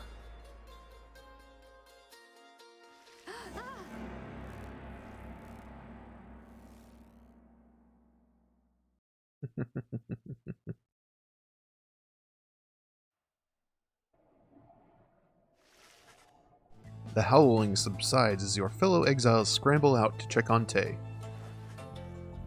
You find her in one piece, along with an unfamiliar little face. Is he a bat?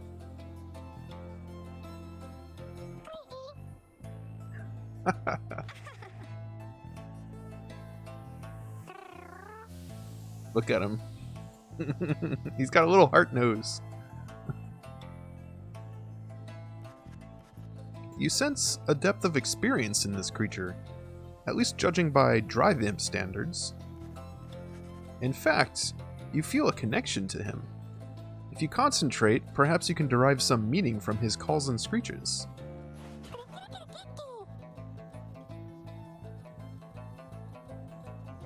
The Drive Imp seems both excited and frustrated by something.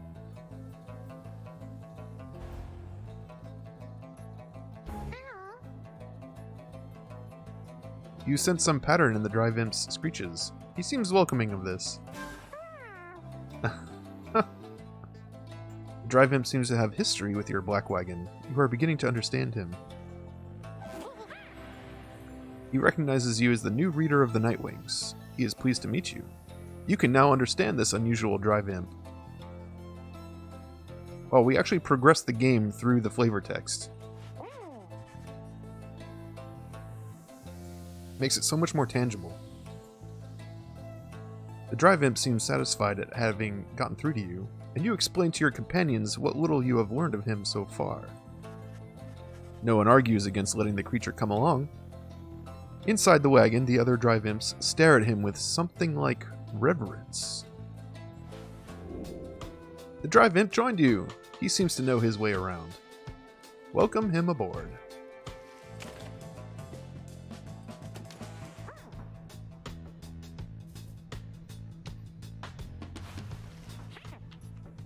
You see the little imp has made himself at home. He rushes right up to you. Oh boy. Your new imp companion seems very pleased to be in the wagon. Indicates he was able to find you thanks to the swarm of howlers. Ah! He doesn't like him. Plans to set up a nest that should ward off any further trouble from them. Looks forward to the road ahead with everyone and believes it shall be worth it. He seems to be saying he is happy to be back where he belongs and urges you to keep going. He bounds off towards his brethren settled in the wagon's rafters. these guys up there. But I don't know who these little guys are over here. Their little eyes peeping out.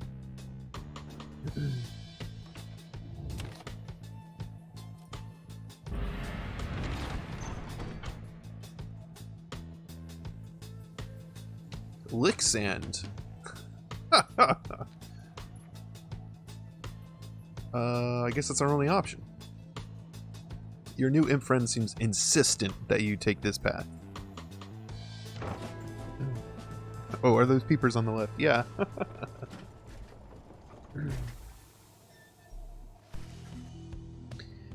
Edwin orders the wagon to a halt somewhere in the dry flats of Jormur Valley. Temvare cantus. There's someone on the road. Oh, is this the minstrel? The figure watching the black wagon from afar approaches, arms spread wide, although a hat and cloak conceal the figure's features. Then, the imp rushes out toward whomever it is.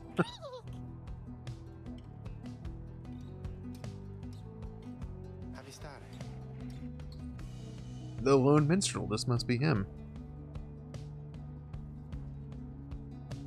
Tizo. Oh, he's got a name now.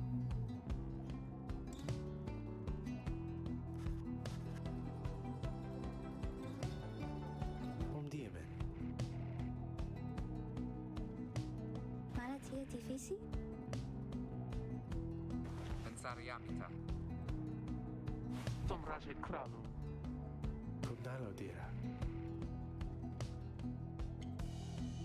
I had to notify my client that the Nightwings have returned. Yeah, my thoughts exactly.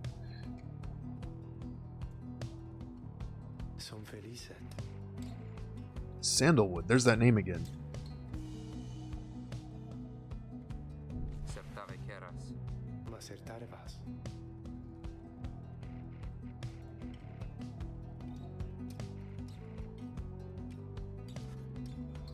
Keramitakuste. Tariq.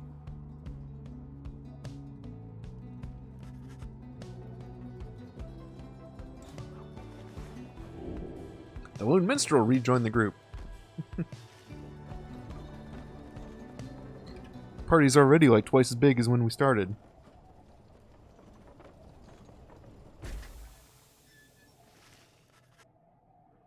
The cairn of Haub is a foreboding sight.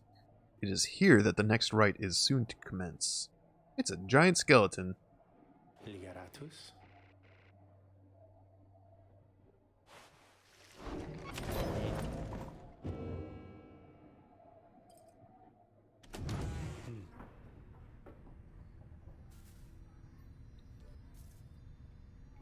The white lute.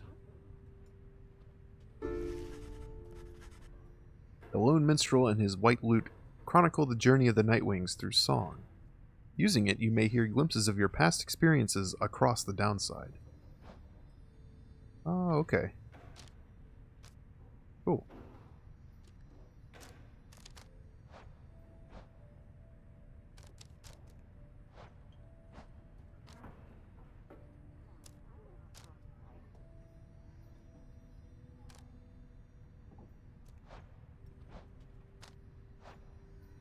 I'm sure there's quite a few.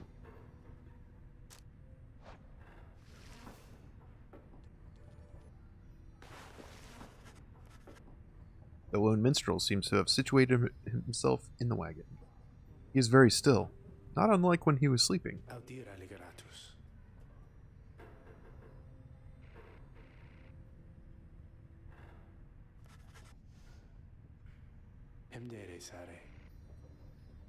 I have served the Nightwings for some time.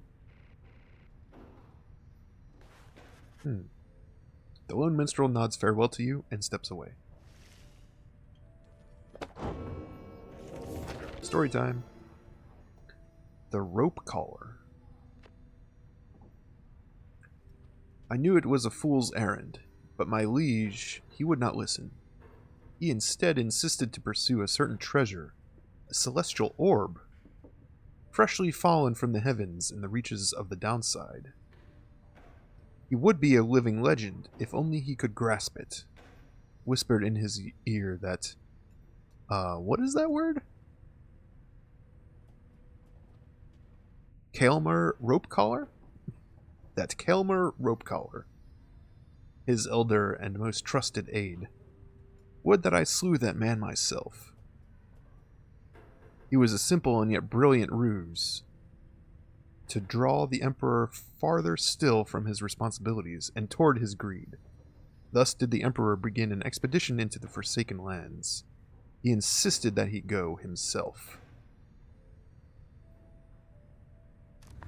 So we know that the narrator, who we haven't heard from too much, we heard from him the most during the tutorial, but he'll play a slightly larger part as we get closer to some of our end goals, and as that's made clear.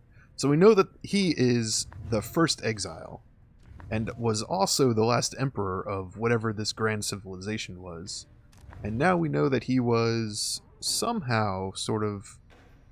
He already had a predisposition to greed and selfishness, etc. But now we've also learned that someone, this Kalmar,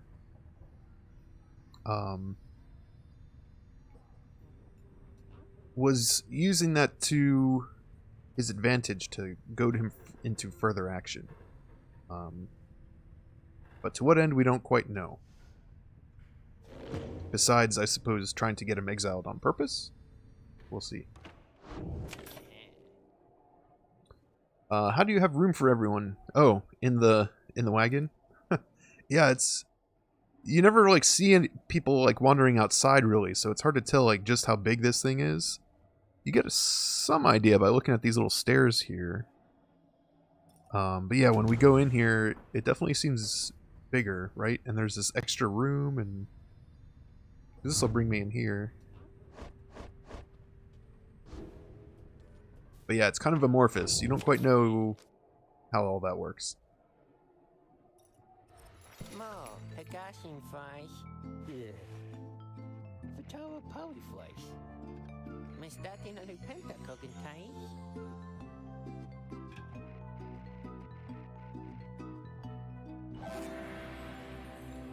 You received a pinch of Stardust. Oh, interesting. You can use Stardust to raise the rank of certain talismans. Cool.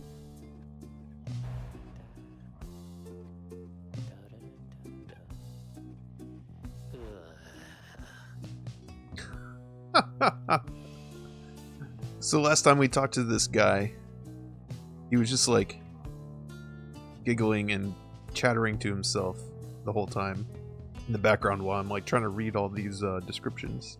But you can just poke him to make him stop. It's pretty funny. Alright, I've got 78 coins.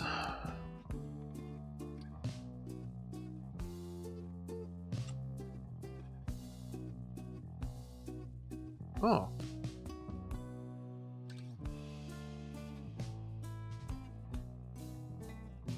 Oh, and Stardust is only 3? Huh. Okay.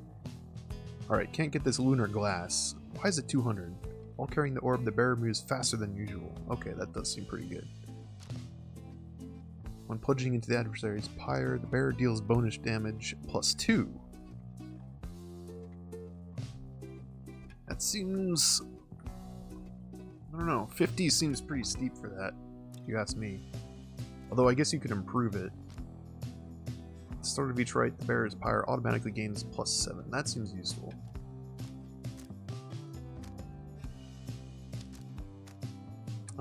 But I think I'm going to get this, because that's a good way to get like a little bit of coinage. Let's get this. And I'll buy that.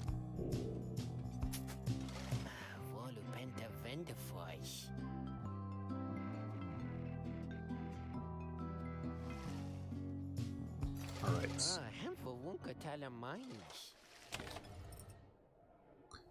Let's go back in here and do some tinkering.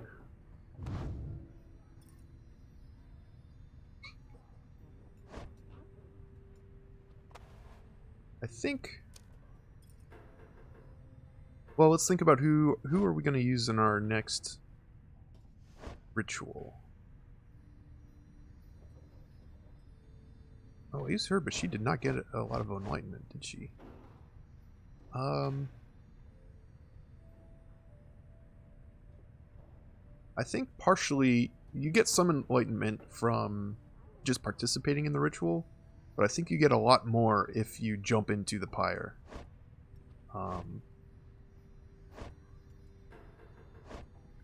Oh, there's also this.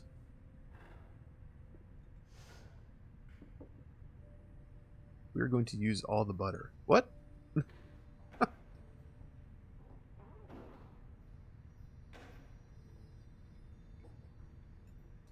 There's something about this, like, green experience. I don't remember if that's... I think it's like bonus experience that they'll earn if you put them in the next ritual. It's just a way to encourage you to cycle your crew up. So let's pick one of these to put on Judariel. I think I'm going to use this one because I think she's got a pretty good chance to take out a bunch of people. It's also interesting because this contract, so I could earn up to 10 coins. So there's actually a little bit of a reason to prolong the ritual. To keep earning some gold until you reach the cap. Although, can you level this up? Oh, 10 to 11. What else we got?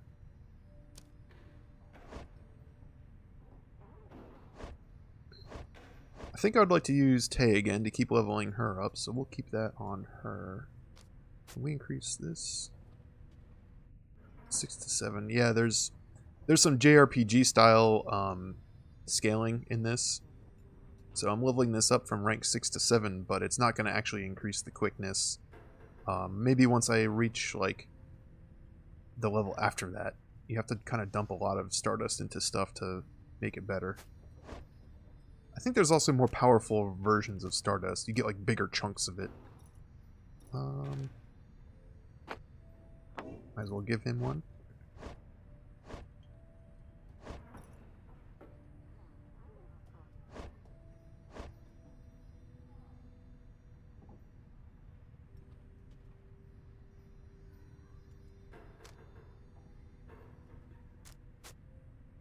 This will go from 7 to 9. That seems worth it. Let's do that. And this is the one I just... Oh, 30 to 33%. Let's do that.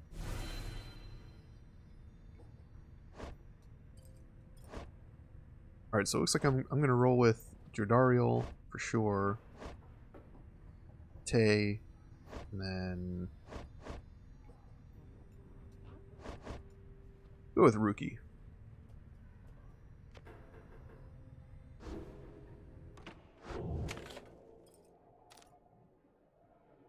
Whew, here we go.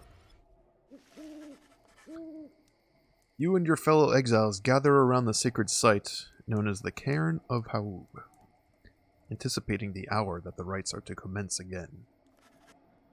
All is quiet for a time, and then... I remember these guys. From out of nowhere charges in a gangly cur. He stops short and gives you a mighty sneer. Barker Ashpaws.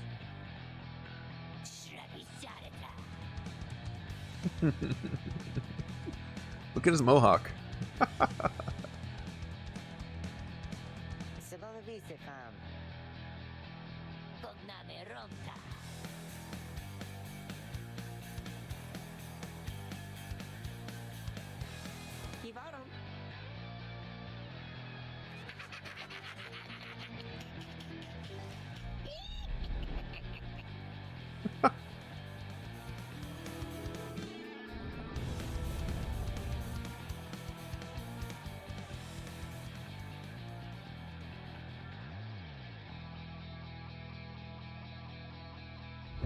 Welcome, dear reader, to the splendors of the accursed Cairn of Haub. you shall find the downside grows less pleasant from this point. But first, there's a tradition to uphold. This time you stand against the dissidents. Even now, The they dissidents? hunger to defeat you. Perhaps not simply to regain their freedom, but to deny you yours.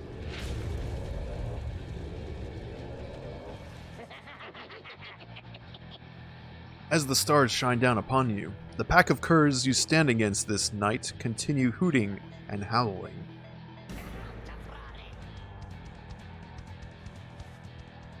Then Ruki pulls you aside. Oh no! I can't go against these guys, just trust me on this one, okay? You sense he means it. You make a mental note to ask him about his history with Barker whenever time permits. Nesitera. Si lundareva. Tiran da contere. Summa tara verita. Oh, that's right. A creature wearing tiny raiments appears at the lone minstrel's side. What a mysterious figure. I can't imagine who that possibly could be. Oh! I'm so surprised. Kirama. Umbreti zerda.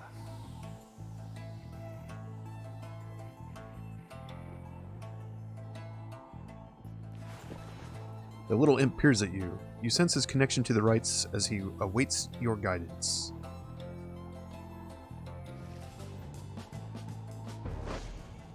Oop! I guess we are definitely getting him. Ligeratus. Another joins your ranks, Oh, we can, like, and a mere imp. test him out. Although, no, it cannot be. And we shall see what comes of this new partnership of yours. So he doesn't just jump, he can, like, Kirby fly.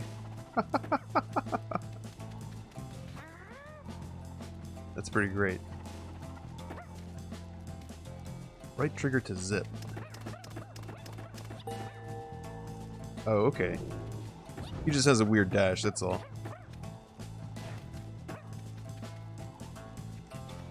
Some characters like sprint, some characters have like a dash. He's got like kind of in between. Hold B to implode. Whoa. Okay. That's his cast. I see.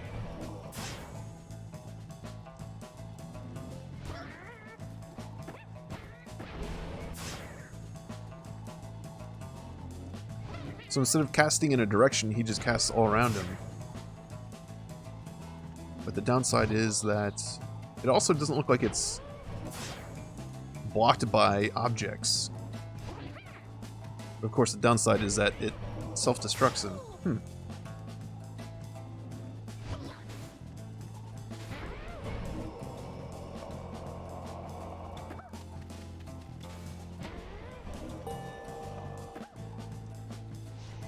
Alright.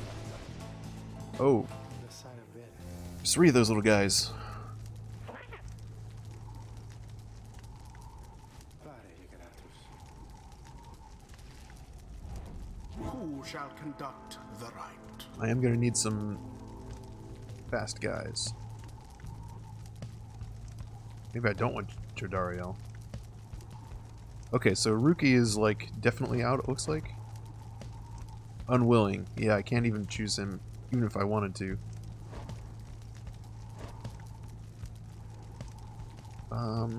Let's...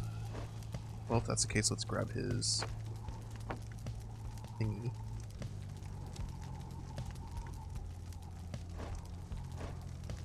Put that on Tizo.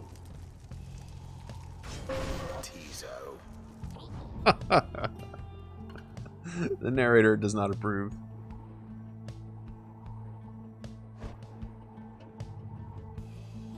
Use imp to clear path. Yeah, or potentially to guard the pyre, since he can just sit there and explode. And then we'll come right back. Either could work. I want to use her to try to get some money.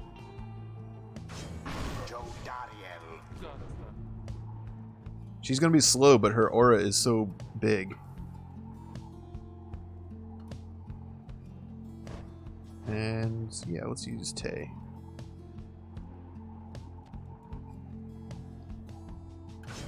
Tay, Toriostion. it is done.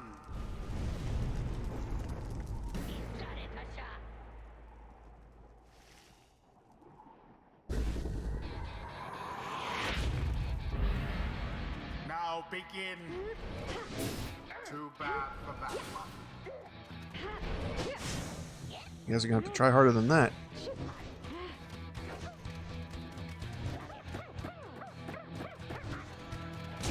Already does your adversary's flame Okay, he only does 15 like Ruki. Wait, I want to try to take out some of these guys with her.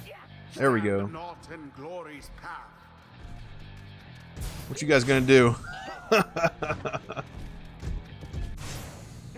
All of the dissidents gone. Just put her there to block. With you all, orb engulfed in fire.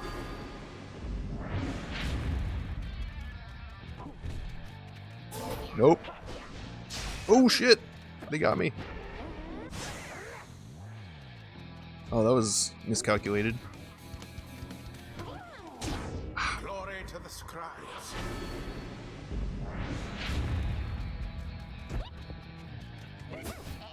Now take it. You want to pick it up? You want to pick it up?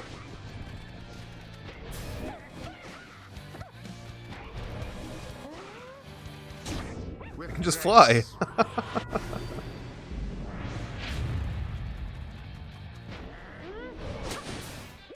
Ooh!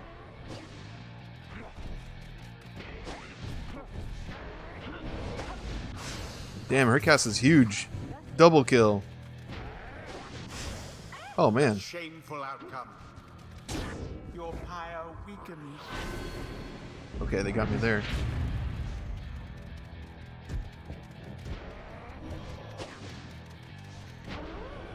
Bad boy, Barker.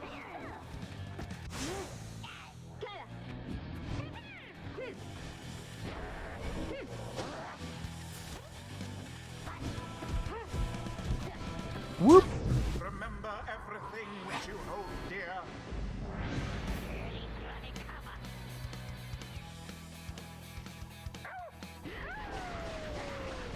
Oh my god. I don't know if I should be worried. Your adversary Barker there seems rather fired up. Whatever shall you do against so fierce a foe? Probably just win. That's what I'll do. Your victory is at hand. Whoop! Glorious.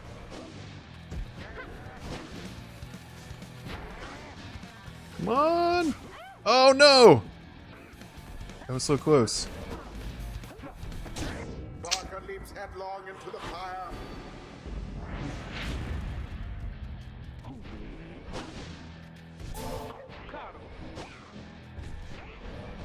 Did I get my 10 gold?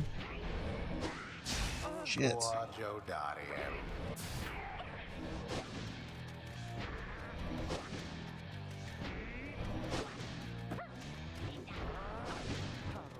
Man, they are really cast happy, aren't they? That's chaos. Jump! And it is done. That was quite a leap. The Nightwings prevail yet again. They proved superior to their adversaries. The ceremony is complete. Tizo is excited to have prevailed in his first right. With your group.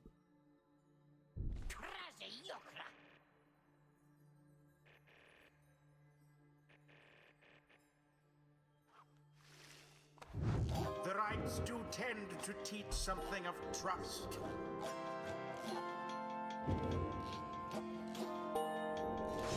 Something's awakened in the moon-touched girl. Yay, she leveled up.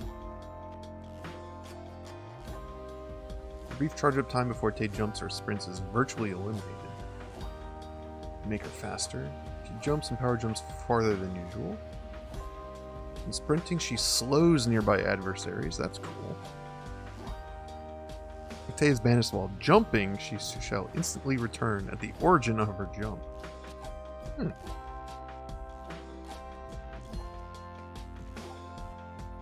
Brief charge-up time before Tay can cast her aura is greatly reduced.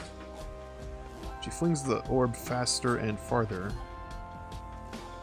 In saluting, she automatically leaps towards the orb if no one has it. Huh. When grasping the orb, Tay sprints and jumps without using stamina. What? Okay, we're going for that. A devious trick from the rope collar. Enlightenment seldom avails itself to simple imps. Oh, he leveled up too.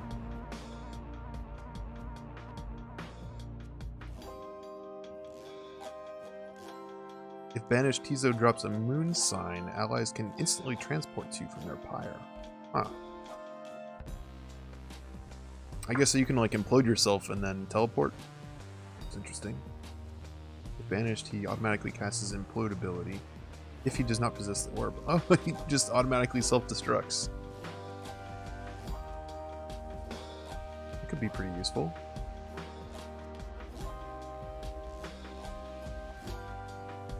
Can transform into a howler.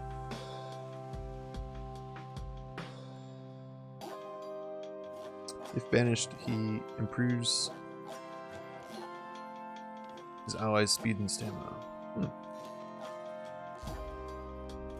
He moves much faster. He returns much faster. Implode gets bigger. Deals an additional 10.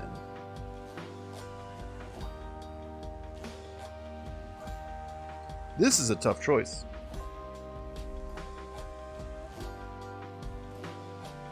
I really like this ability that he automatically casts his Implode. But the rest are kind of eh. I think overall I like this tree better, so let's go with that. 'Tis the influence of the imp scribe. Until the next right.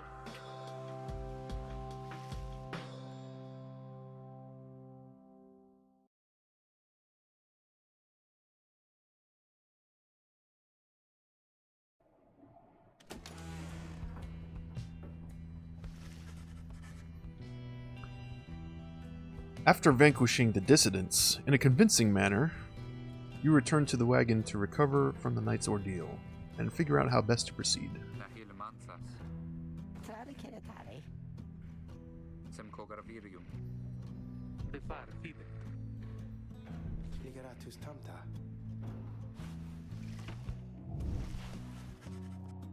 You find Jodariel and the lone minstrel gazing into the sky above the valley, which is beginning to grow pale.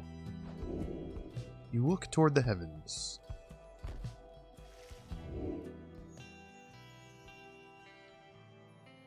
What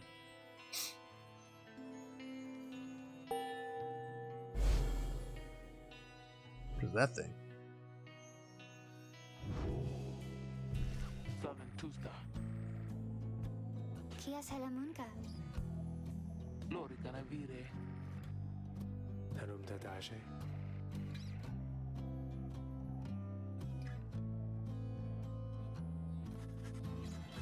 Your fellow exiles agree to turn in for the remainder of the night.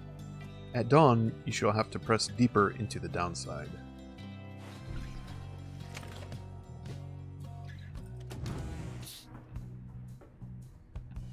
There's some new stuff in here.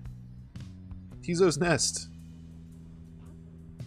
Various scraps and things laced together with bits of ribbon and fabric, topped off with a plush fish. Tay's scribe catcher.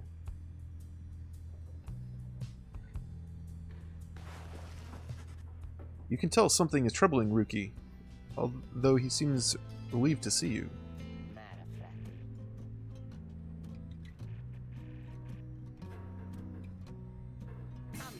Tommy.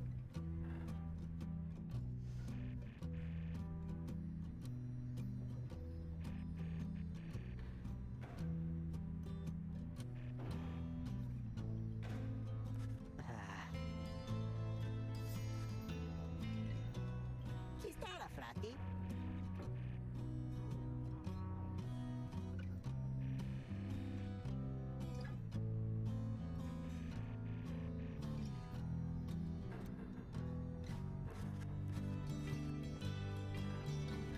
It seems Ruki owes a debt of some sort. What is on the line exactly, you are unsure. Oh, that's it. We're done. Continue.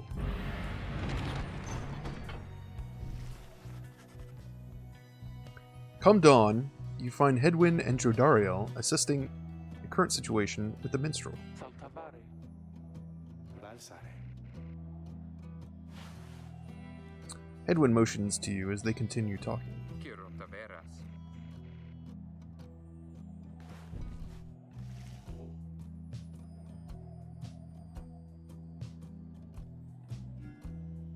Guess we're going this way.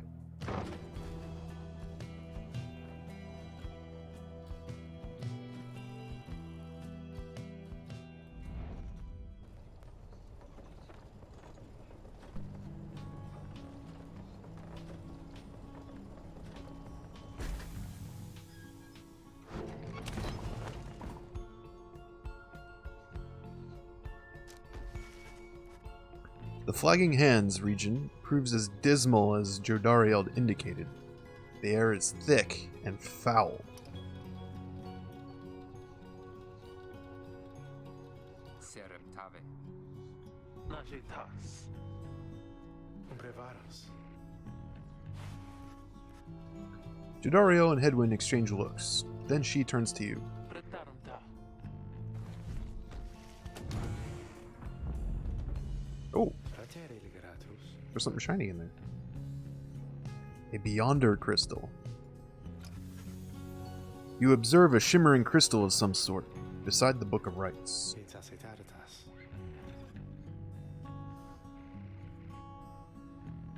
Ma fortadira. Henceforth, you may use the Beyonder crystal. It is calling you.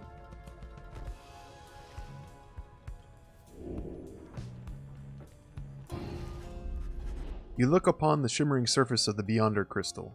Some of your senses fail, though you retain a hold over your consciousness.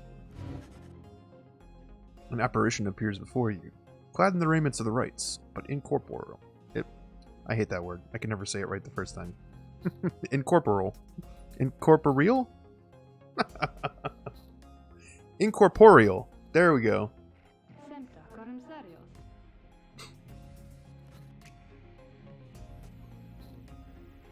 Saramuka noxalas. Shaloterio mensa.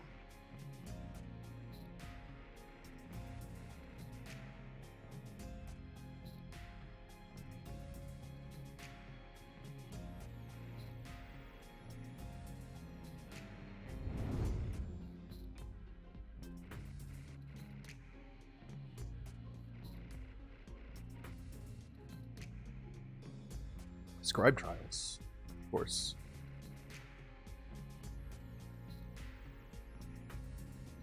Practice rites. Okay, so the Beyonder Crystal is training mode.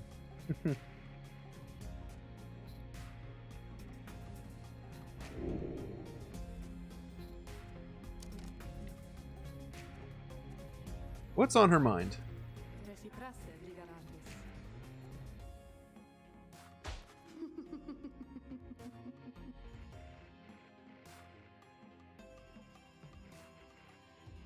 Caro sempre sentas.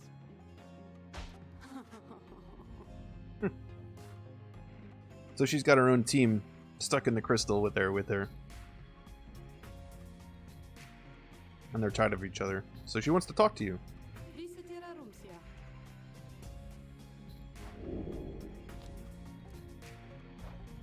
Vira prohibre. I'm not sure if you can do this more than like once per cycle. Let's find out. Oh, I guess only one person qualifies. I wonder what the qualifications are. Oh, rookie it is then. Besimtare schnell.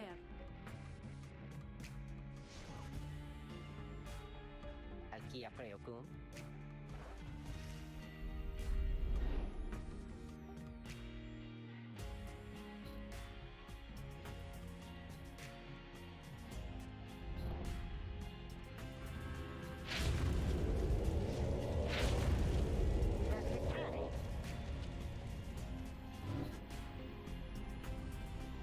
Vanza tempre lencios. Huh? Huh? Visitera Rumsia. Visare regius. Niscara dicem.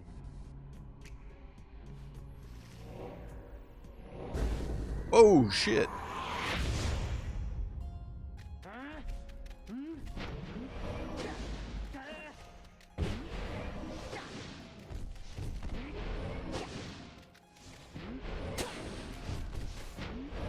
Get him!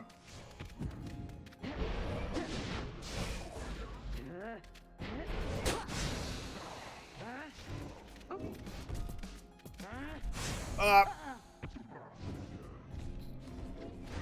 You see, he respawns pretty quick. Go for it!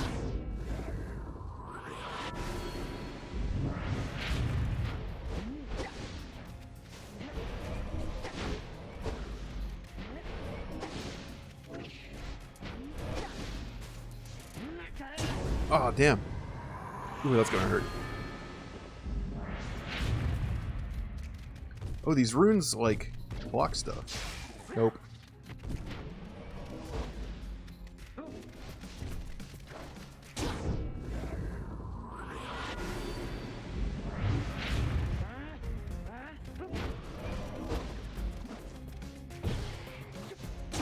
Yeah! We're just gonna jump right in there. We do it again. Up!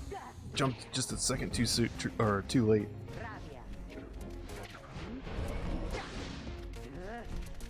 Ooh! That was close. Whoop! I don't even need to sprint to get away from these guys. Oh shit. Should have jumped.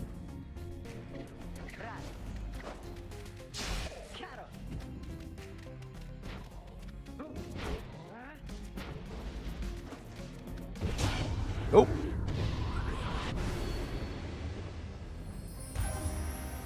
Nuxalas!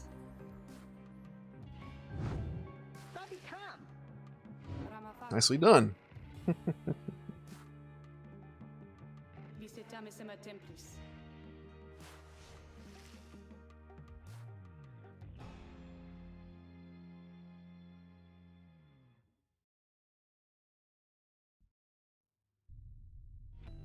Now what? Alkia preocum.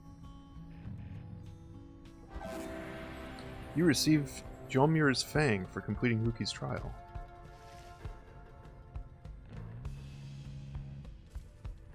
Is there Tujare others? veramtas. Oh, Sandra deems none of your fellow exiles worthy of her time right now. Check back with her later.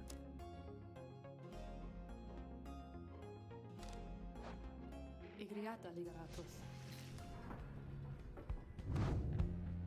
Alright, let's see what this thing does. After Ruki casts his aura, it lingers longer than usual. Cool. So you can't even equip it to anybody else. Might as well give it to him.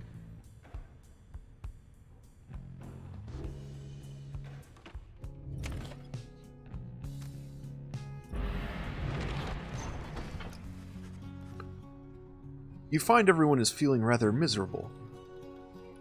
You sense just being in Flagging Hands eats away at one's spirit. Only the imp Tizo seems unaffected. Most of your fellow exiles lost -1 hope for the next rite. That sucks. Suffer alongside them. Timtapelus?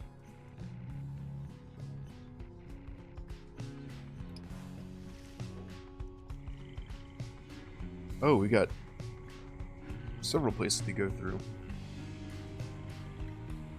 You can improve a talisman if you take a job here. This route will reduce your companion's loss of hope. You can get a valuable item if you take a job here. Let's get a valuable item. These are the things I have other ways of dealing with.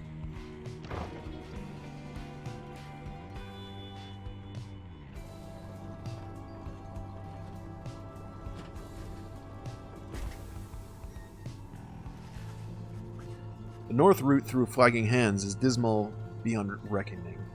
There is little talk among your group, yet you sense despair encroaching. Only Tizo seems unaffected. Dang, did we just get another -1 hope? Shit. Later, you accompany the lone minstrel in pursuit of his task here. Umbre deserta.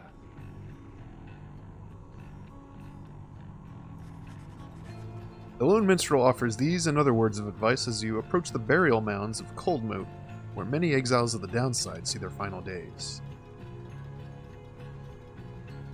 The north route through Flagging Hands crosses a mass grave. Oh, that would have been good to know. A glimmer of a shade appears before you as you stand surrounded by the dead. You barely see it, and it does not speak, but you feel its thoughts piercing your heart and mind. According to the shade, the book that you possess may lay some of the fallen here to rest. The shade leaves you to your work. You turn through the book, locating passages concerning freedom and the spirit. You recite such words as seem best fit to each of the fallen you see. It's draining work. The shade resurfaces after a while. It leads you to a hollowed stump, then fades away. You found a Nox shroom. You quickly put it away. Oh, that's what I meant by valuable. Well, 50 gold.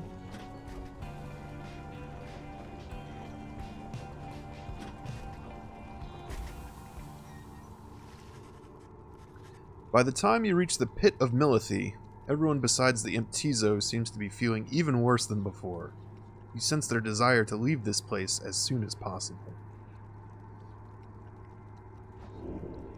Oh my god, we got another -1 hope? Prepare for the right anyway. Okay. This is gonna be rough, I think.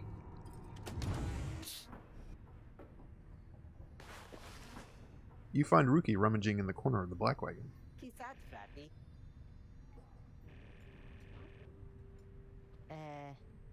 Esa...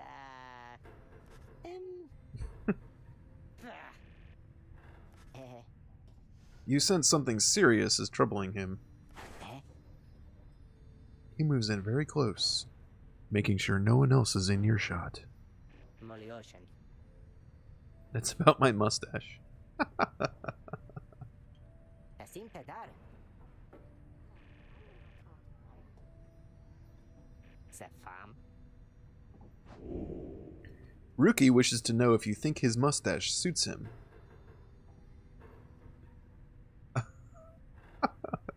This is a plot development I was not expecting. What do we think? This could be a life-changing decision for him. Keep the mustache, or would he be better off without it? I'm going to take a quick bathroom break while you all decide.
Alright, are we keeping his stash or no? Yes, mustache is all-powerful. We must not anger the mustache gods. That's too ambiguous. Does that mean he shouldn't have it? Is he angering the mustache gods? Because his is not powerful enough?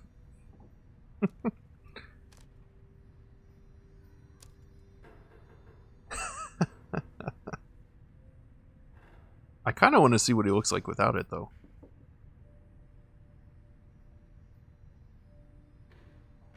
Keep it. Alright. You suggest that Ruki's mustache looks perfectly fine. He grins wide at you.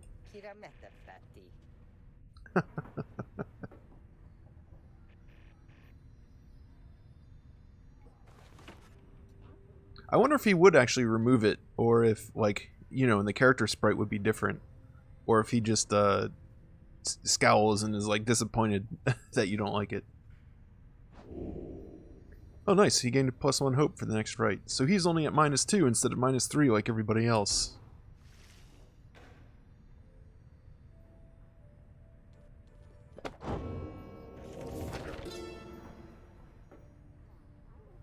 The Empire's collapse. It was not long before the Empire began to crumble. With my liege gone, his own country quickly turned upon itself. I must admit that this collapse had started long before the Emperor's disappearance. His decision to give chase after a myth but hastened the inevitable. All the while, the rope collar stood by, awaiting such a time as he could rule in my liege's stead. He would be our people. He would be our people's savior. His first charge was to organize a search for the missing Solium Myrrh. Warriors, pathfinders, and scholars heard the call and prepared to seek him out.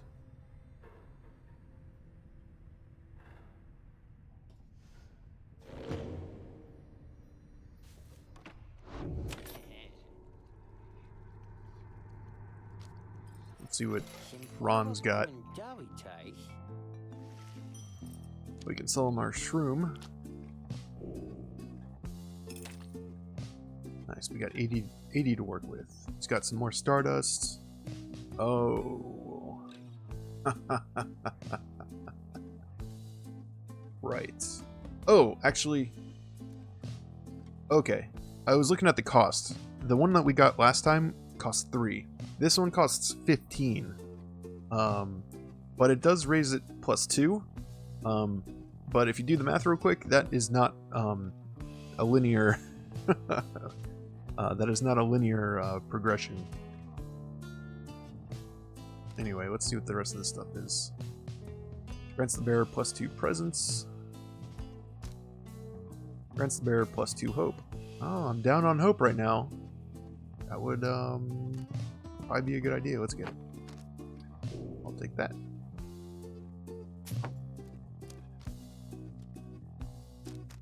And grants the bearer +2 presence. Oh, I can't afford that anyway. So let's get the dash of stardust. There we go.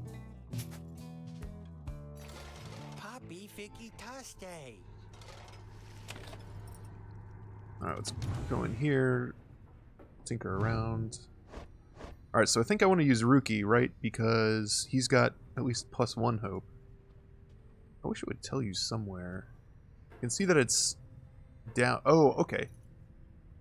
It does tell you right here. -3, dismal surroundings, +1 for high morale. So he's down by 2, but it's hope.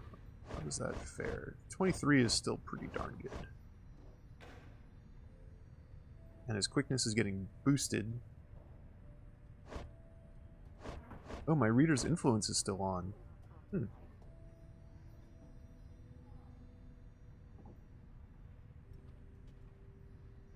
I wonder how long that lasts. It's definitely been like a couple rituals. I wonder if it lasts until you like study again.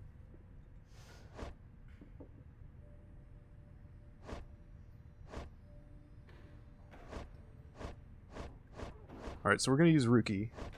Let's consider leveling this up. Whoops. Can I level this up? Let's see what else we can do with this. +3 hope.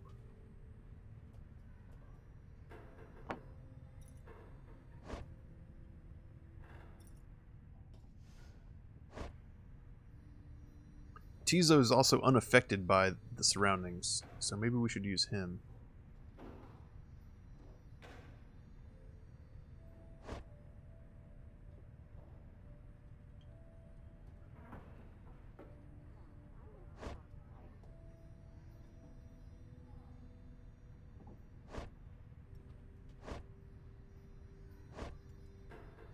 Yeah, and then whoever else I pick, I can equip with this. Actually, let's just do this. I can negate that hope loss. So we got Tizo, Ruki. I should probably have someone with a little more presence. That pretty much leaves Jadariel, but who could use some experience? Who's her? Bingo.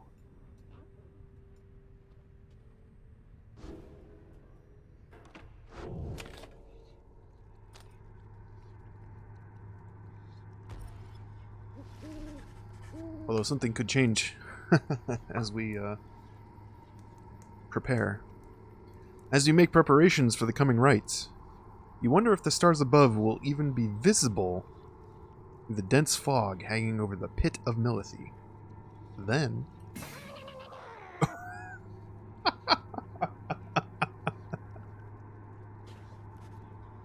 the little imp disappears in a hurry. Irum sa cognare. Sidamta. Oh geez, do we have Howlers again? Jadariel makes quick note of several hiding places among the nearby crags and rotted husks.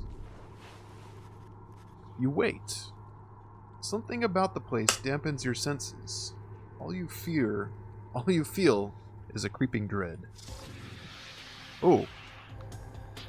Then, from the shadows, a writhing shape slides forward, its hulking form draped in raiments. The shape stops. Slowly, its head turns from one of you to the next, each in turn.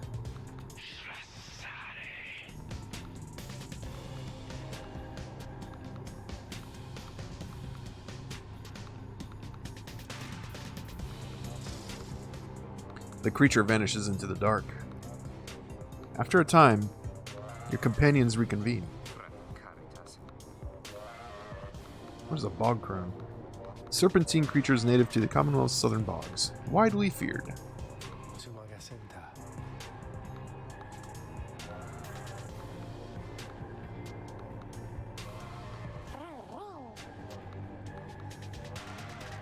Cum sera rictus. Sigrama tempta.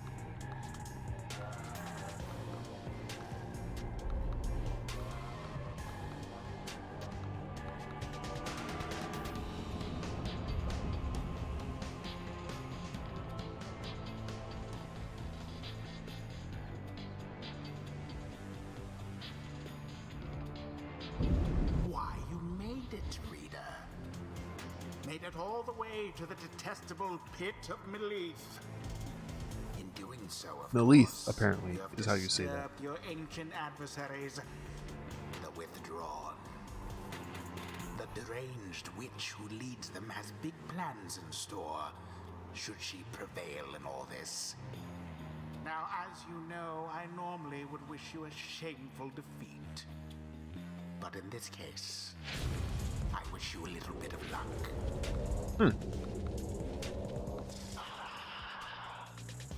The crone Udmildi sees your companions gathered by their pyre.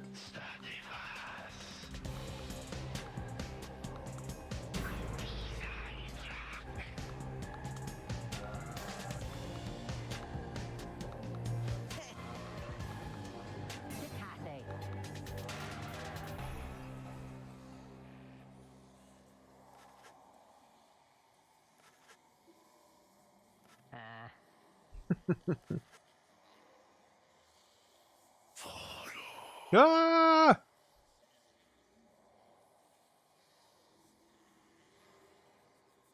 He's pretty scary looking.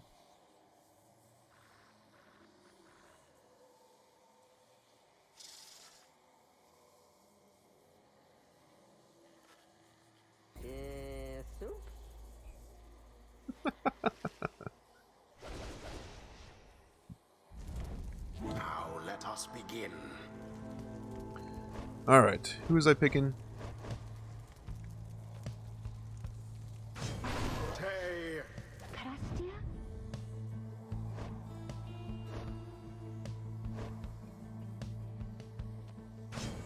Tizo. And Ruki, right? Ruki. Now. I didn't realize how big Tizo's presence is. That's pretty crazy.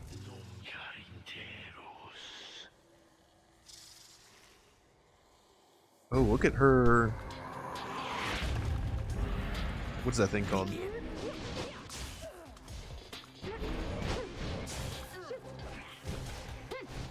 Oh yeah, she can jump so fast now. Her aura is all like blobby and weird looking. A stroke of luck is all.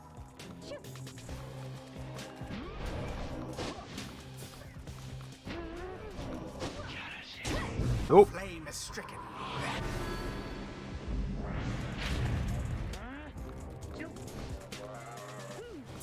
Oops, that was dumb. See what transpired there.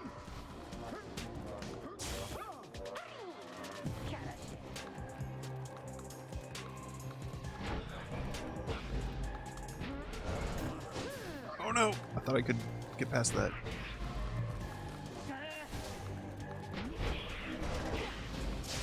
Udmilda's not so scary now.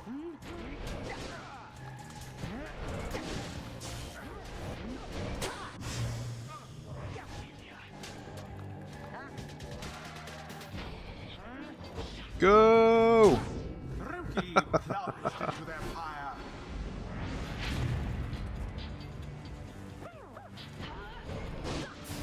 Shit. No! Wherever did the night wings go? Oh, that's kind of them. Simply threw it in. Oh, they still got 20. I thought throwing it in did less.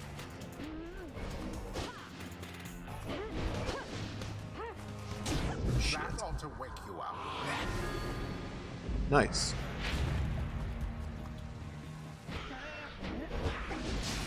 Banished each in turn. Oh no!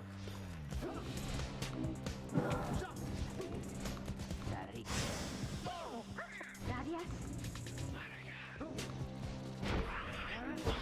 Go for it, Ruki. Their pyre weakens.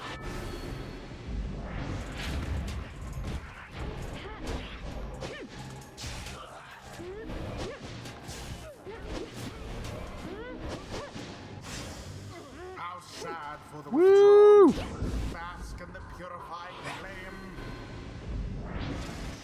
Oh, it wasn't her jump that I improved. It was her cast that's faster.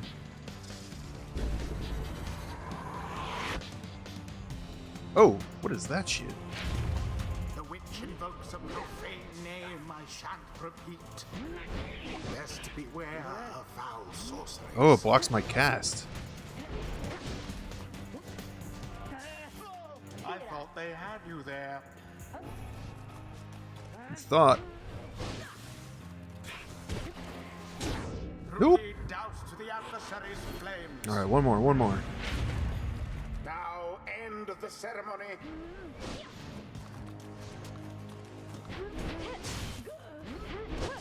Be gone, you lot.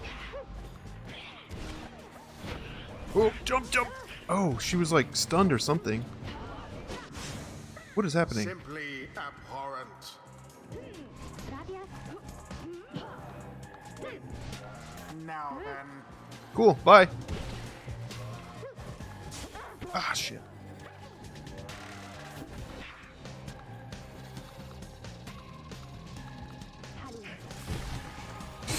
the Damn it. witch Udmilda sets herself ablaze.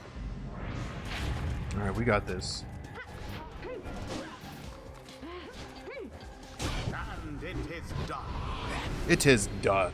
The Nightwings once again prevail. That one was getting close. Their adversaries confidently thwarted. Thus end this night's proceedings.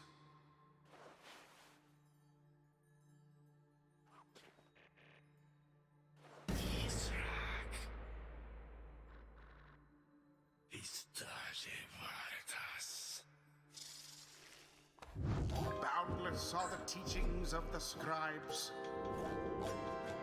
That little rattlesnake hissing snake noise she made sounded very familiar. Like a certain Gorgon head. Don't you think? Oh, we got a lot of experience, but Until the no new next levels. round.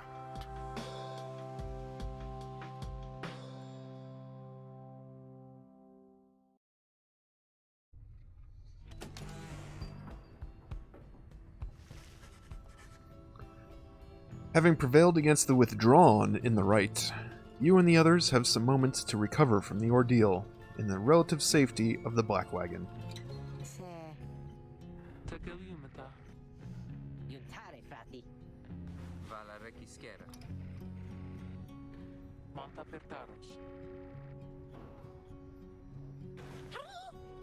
Kizo asserts himself during the conversation. Camraves. Ligeratus. You excuse yourself and follow the imp into the dark of night. You find Tay and the lone minstrel, already gazing up at the stars. Magania filifasi. Ma fortadira.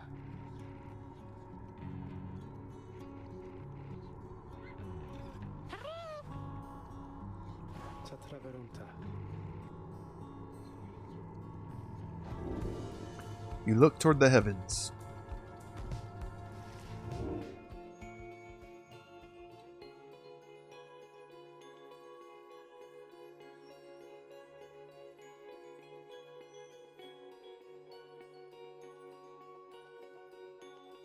Where are we going?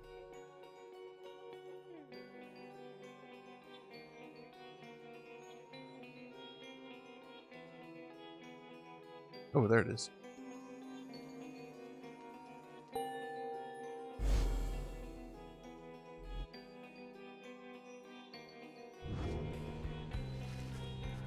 The rights beckon on you.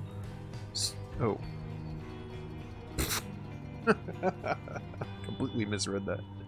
The rights beckon you still further north, toward the middle of the Sea of Solace. Solametan. Te kramata. Certame facrem.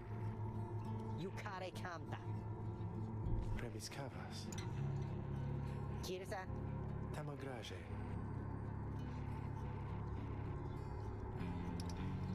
Big Bertrude.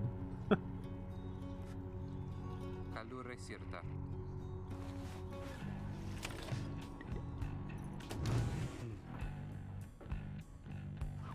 Are ligeratus.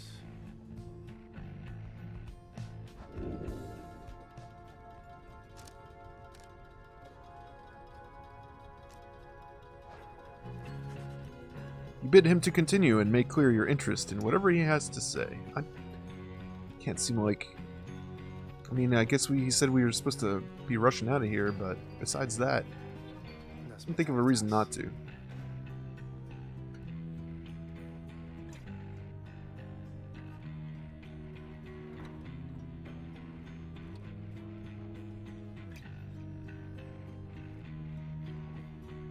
Kirasi feret.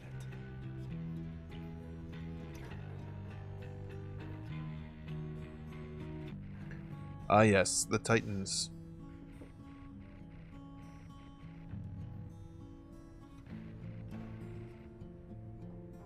Cogna benictus.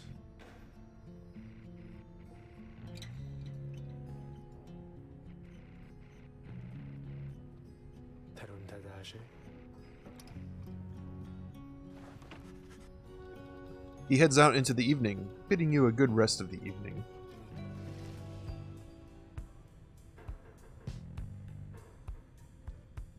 Yeah, I guess we're not quite there yet, but eventually we'll get to use the... I think they're called Titan Stars. That allow you to gain bonus experience. Just like the Pacts of Punishment in Hades.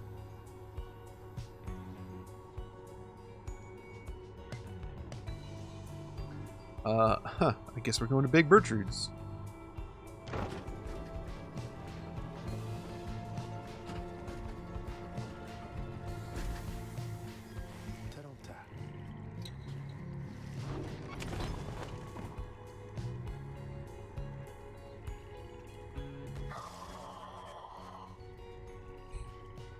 Big Bertrude's is a sickly gathering of bog dwellers who stay within shadows. Yet you can feel their eyes surveying everything. The lone minstrel steps forward. Salindum sale. Those words are enough to make the bog dwellers snap to attention. They emerge from the mud and dark and begin inspecting your black wagon with their strange tools. One of the bog dwellers slithers forth.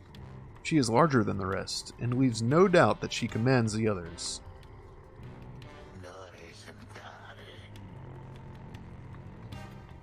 Gratum sare. It's Big Bertrude herself. Cogna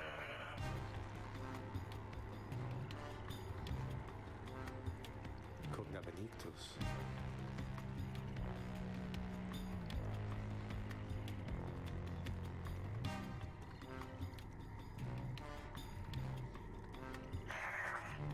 The one called Bertrude frowns at this, studying the lone minstrel all the while. Ma forte varus.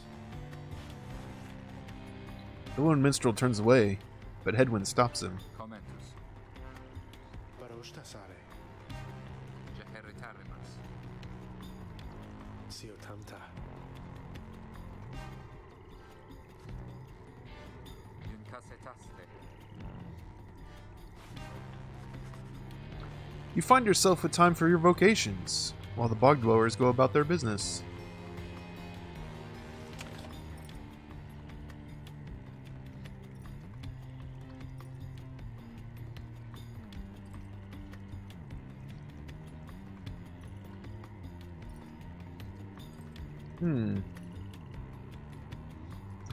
So at this point, I'm not sure, is this going to replace my current global bonus? I think it does. So I can kind of like leave that on, so to speak. Foraging for resources, I think that's mostly just going to give me gold or maybe stardust. Stardust would be helpful, but I think I'm like pretty good on items, so let's see if we can level people up. Having gleaned knowledge from the Book of Rites, you can impart some of its teachings. As each exile's path towards enlightenment is personal, you will have to mentor them one at a time.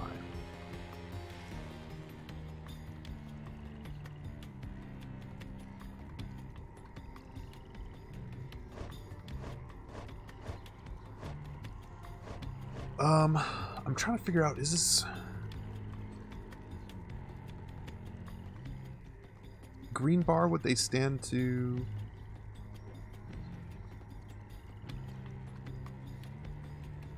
gain from mentoring? No, because then that means that Rookie won't make any progress. What is this green bar?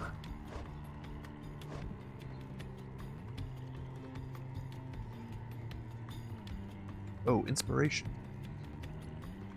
Oh, exiles who do not conduct the rites gain inspiration rather than enlightenment.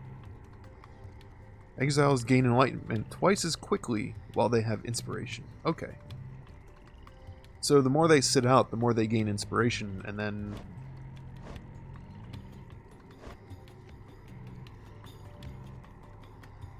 you can switch them in, and they'll get even more bonus XP. That's really interesting. So it's not only do they encourage you to mix up your team, but they gamify how you do so.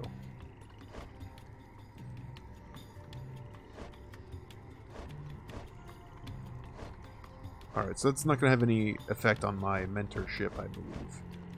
Everyone's pretty much around the same. Jodario, I wonder, can she gain her horn is in the way. I'm trying to figure out, she might be close enough to level up. I don't know how much we're going to get out of this, but let's try her. Kishtataro. You illustrate to Jodario some of the intricacies of the rites, focusing on how all three in a triumvirate can move and act as of one mind. You sense she grasps some of the concepts. Oh shit, 1,000? Victus tari. Nice. What's the blood border? The northern edge of the Commonwealth is a flat and vulnerable expanse.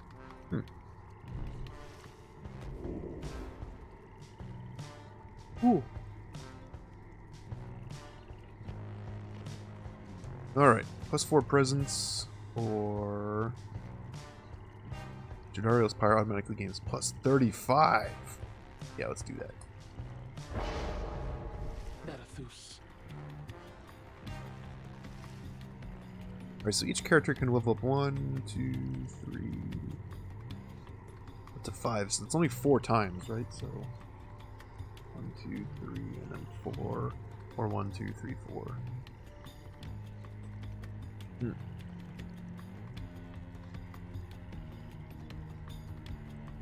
I think there may be an item that lets you respec this as well. I could be wrong about that, but I feel like I remember that being a thing that you can get. Ooh, sorry. The Lone Minstrel finds you early the next day. Ligeratus tanta.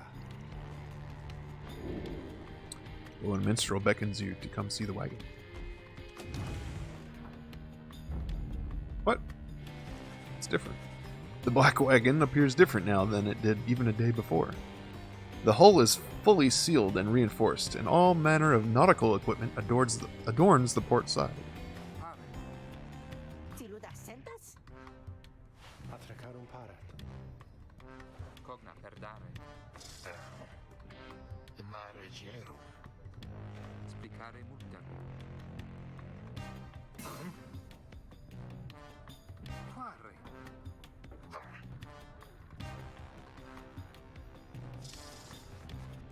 She slithers off without another word. Soon, the Lone Minstrel breaks the silence. Ostia recognare. Diriamica. Puta geraven. Your black wagon became seaworthy. The Sea of Solace awaits.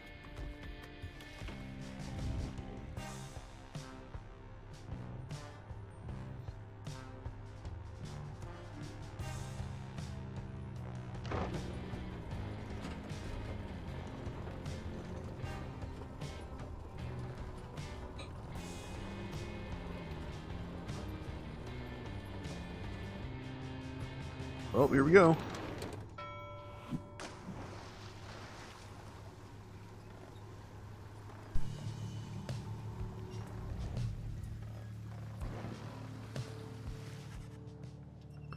You and your companions watch the sea as your wagon rolls over the gentle waves. Navera fejon. Meliagrare. Nunca parathus. Atracarum valsa. Octolorigasta.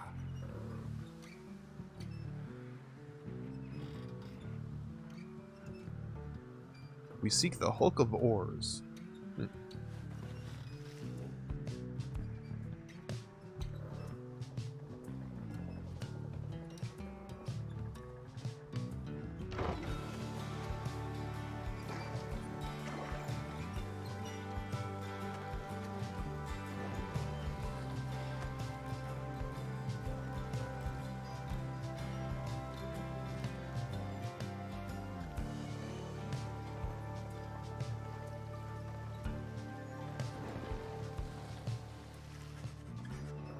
Wagon continues rolling gently across the waves, which seems to you a welcome change of pace, after having come from flagging hands not very long ago. However, Jodariel seems more concerned now than before, and paces ceaselessly. When she notices Ruki, she stops him for some questioning. Tenara grave. Bocagarim? Nim. Ligeratus. You wish them a good afternoon as you go check up on the others in the group. Later, you find Hedwyn looking out of sorts. Corrare se. Dude is seasick.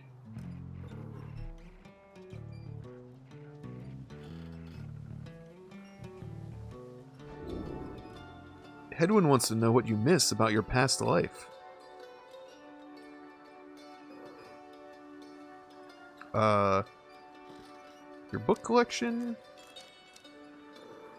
Sure, it was highly illegal, though just the same, you miss having had access to those volumes.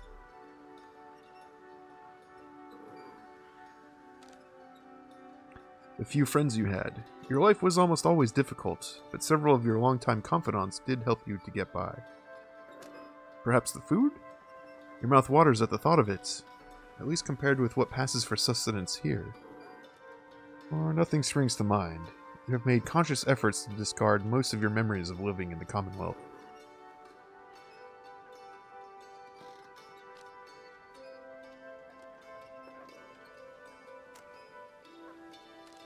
I'm gonna go with Franz. You tell him that there were those who did support you over the years, and that it pains you now to be apart from them.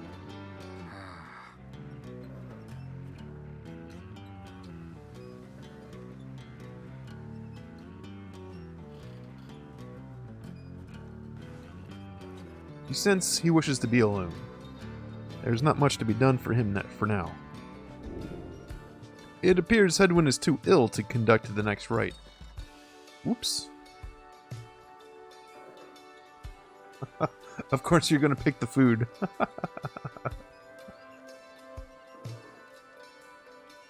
May he soon get well.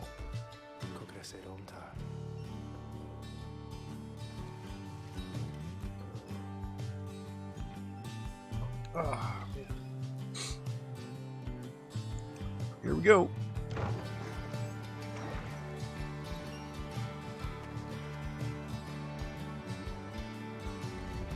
Whoa. Hey, those are some Lorax trees, aren't they? Yeah, they totally are. Having escaped the waters of Worm Gulf, you now can see what must be the hulk of oars, far on the horizon.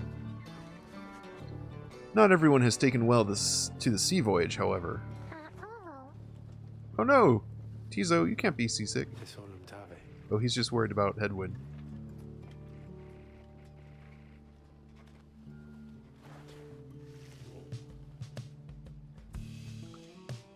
Alright, Fathomless Trench. Tizo wants to fish for something tasty here. Under King Pass. Tay believes that the 8 scribes shall bless you here.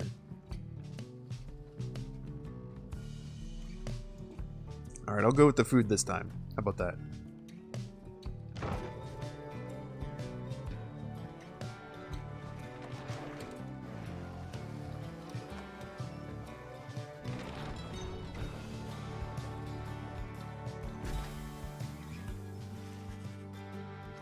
The sea is peaceful for the most part, save for occasional strange shimmers beneath the surface. You realize the lone minstrel is looking down at them along with you.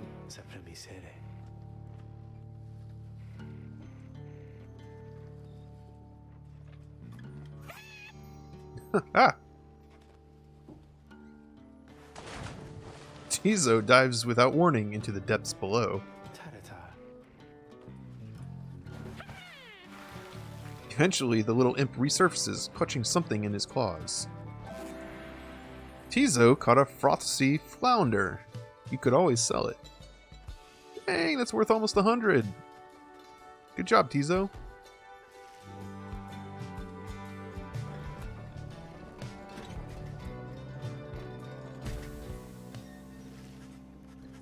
At last, you arrive at the Hulk of Oars, after journeying across the sea. It seems the next rite is to commence here soon, though there is no sign of your next adversaries. Yet.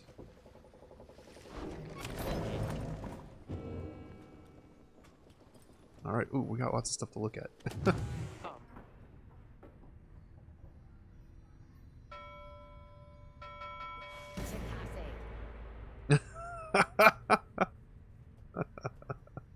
Ruki doesn't like the bell. Ruki seems to be taking issue with your frivolous use of the nautical bell. After all, there is no sign of a nautical emergency, nor a prepared meal.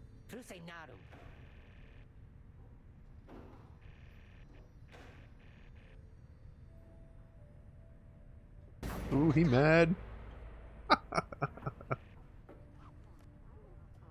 He storms off. Rookie shall never forgive you for abusing the nautical bell. Oh no! Well, so be it. Rookie reappears laughing heartily. He was only joking. Probably. Can I still poke it? Sandali, fratem. Alright.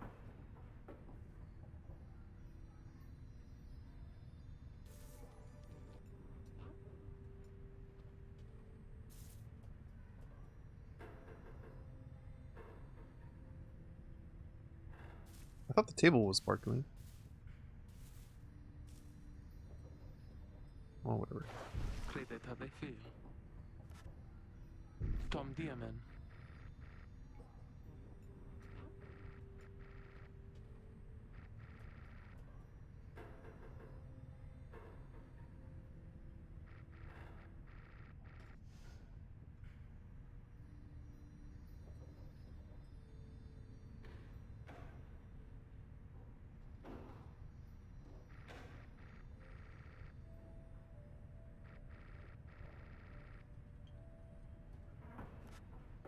Umile Tom.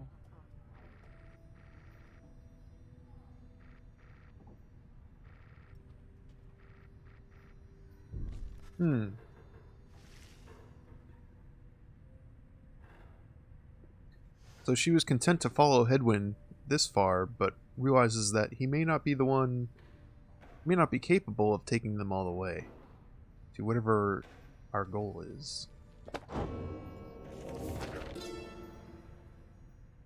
It occurred to me I could do this to make it a little easier for you to read. And for me too. Down the river. The Emperor Soliam Mur knew naught of this, of course. His expedition yielded not the treasure he desired, but brought him closer to his country than he had ever been before. As he traveled down the river Sklorian in pursuit of greed, he found instead an inkling of shame. He saw the sunken faces of his people, heard their words for him. In time, he could not ignore it, and it proved more than he could bear. The river finally claimed him, his belongings, and his retinue. Is that how you say that? Once the people heard, I understand they cried with joy. Perhaps he ought to have perished, but the mercy shown to him, I think, is what transformed him. Huh. I wonder if the first exile exiled himself.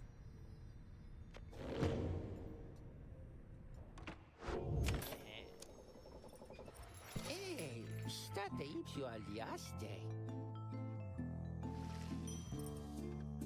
What is that? Or not. Ooh. When aura casting raises the bearer's maximum range plus 8%. That's not very exciting. Let's buy this for 3. Oh yeah, that's a pinch of Stardust. The other one was a dash of Stardust. Let's sell that.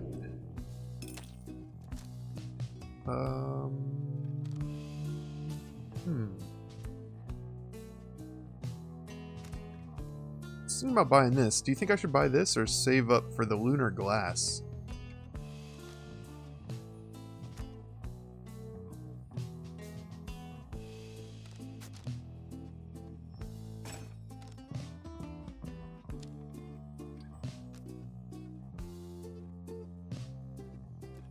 I think I'm gonna save up. I think I'm good on my items right now, and this stuff never goes away. Like, as long as you can come to the shop, they'll still be here for sale, so it's not like I'm gonna miss them. You electus, Poppy. Alright, let's mess with our items here. I said Jordariel still has some inspiration. Edwin has some inspiration, but he is unwell. And that's it.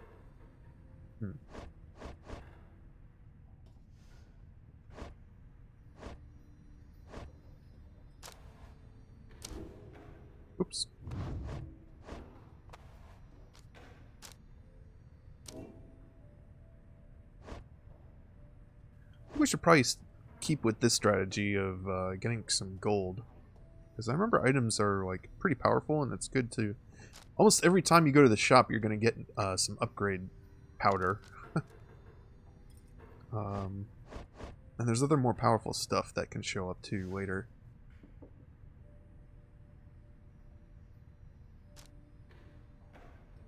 Alright, I think we're good on items. I'll just stick with it. Although, should I level any of these up? Let's level that up.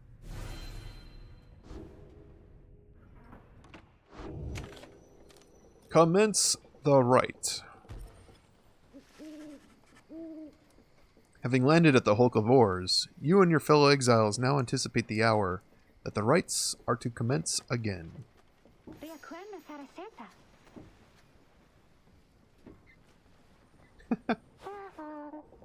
Kia Sempta.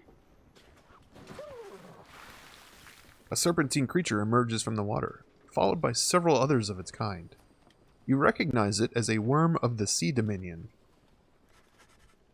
What they all are doing here, you see plain by their ritual raiments. The nearest one somehow loosens its mask. Whoa. Good sirs. And good ladies.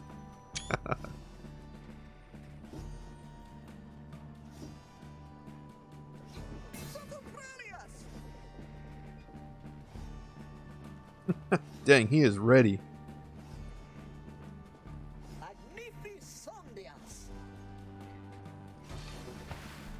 He splashes out of view just as the stars above begin to shimmer with strange light. I guess that's our next opponent.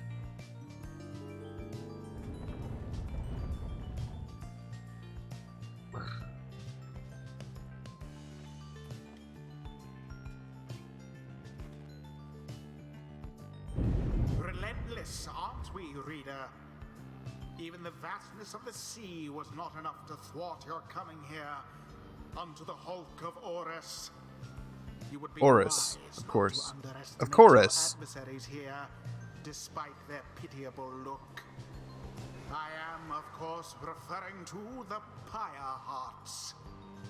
These rites are but another war to them, and that makes you their mortal enemy. I expect your battle to be glorious. Oh, the pyres are in like the corner now, and there are these holes in the field? Battlefield?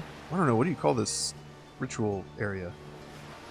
Your fellow exiles are gathered on the rotting deck of the Hulk of Ores as your adversaries clamber into view. Ruki paws up to them.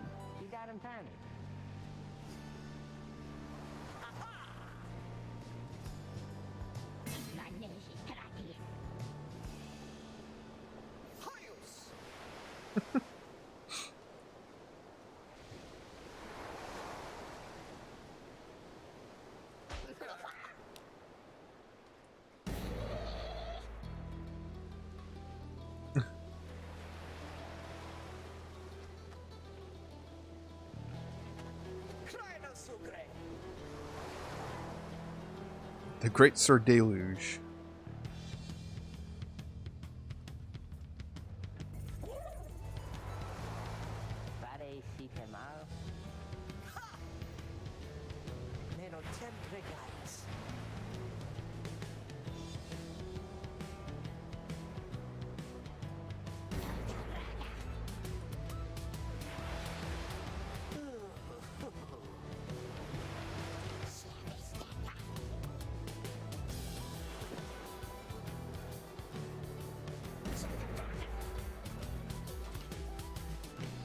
The exiles of the Worm Triumvirate take their positions as you focus on the Book of Rites.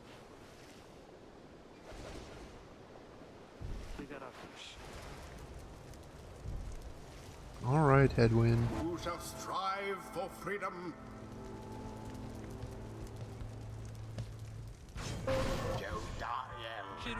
Ooh, plus 35. Very nice.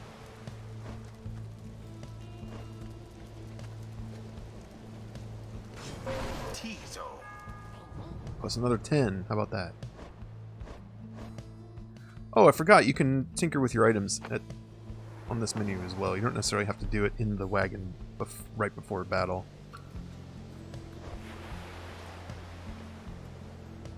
Oh, consider the Pyre Hearts. Interact or press Y to show your adversaries. Oh. That's cool. You can see their stats, too.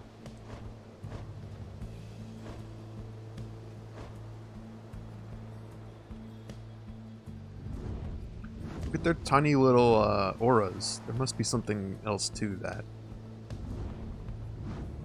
Decided yet? Bruh. Alright, do we want Rookie? Or Tay?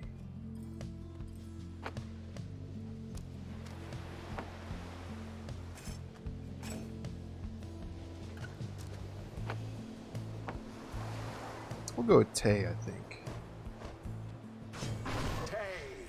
Terias? Very well.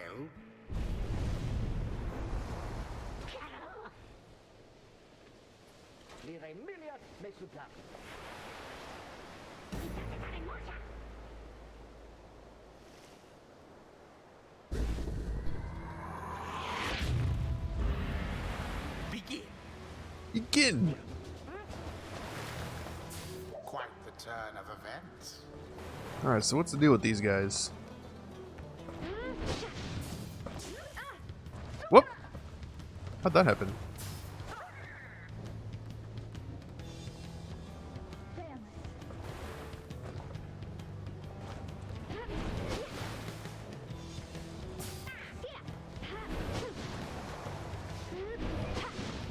Oh, they like leave a trail of their aura. And they respawn pretty darn quick.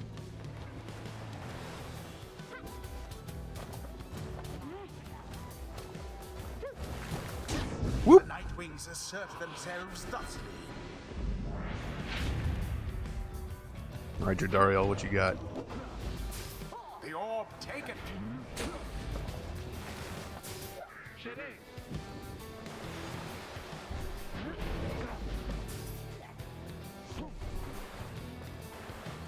I do not know how I'm going to get it over there. Ha ha ha!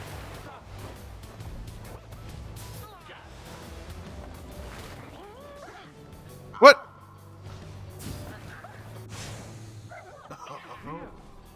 Oh ho ho ho. Bam! Jodariel plunged into their pyre.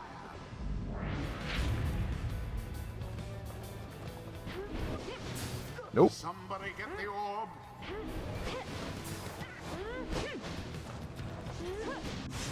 Whoa, what was that?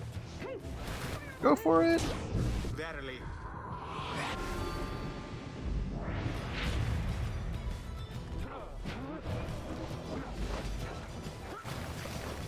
It was dangerously close. Oh, he's like hitting me in the air. And then dying.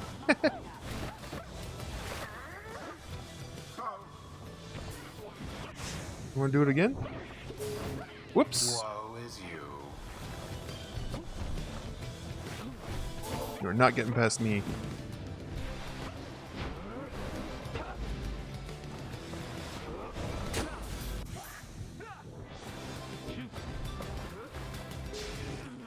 Shit. Poor thing.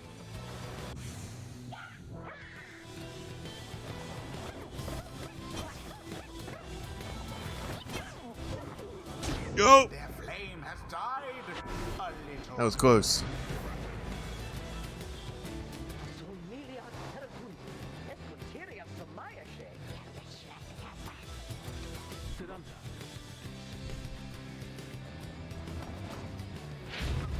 There seems to be dissension in your adversary's ranks.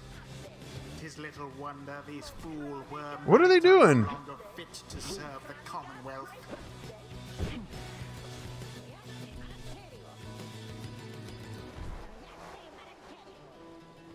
Well, let me give Tay the experience then. Yes. And it is done. That was weird. wings prevail. Accomplished effortlessly, I might add. Yeah, I don't think they hit us once. The right is done.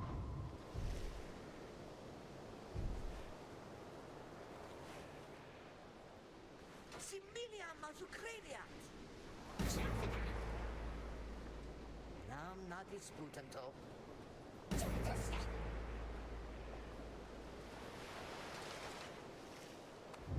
What stirs now in the hearts of all these exiles?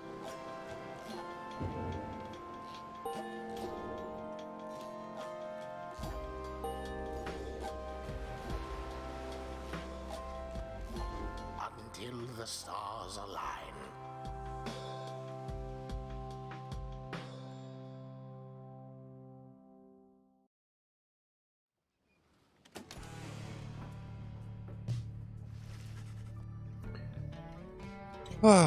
After overcoming the Pyre Hearts in a decisive victory, you at last return to the wagon with your companions. There is little discussion of the Pyre Hearts, who seem to have already swam off towards wherever next the stars directed them. Instead, your fellow exile's attention turns towards your companion, who is absent for the rite. Panzaro. The lone minstrel makes a sound, but no words form as yet. Something is troubling him. Saze. Pyre. Decriparevas. Separat?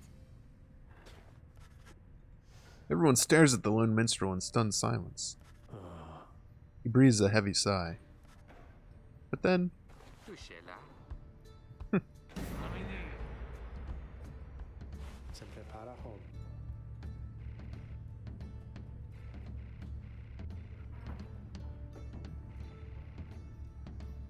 Akiraminta. Senim. Cadire tantas.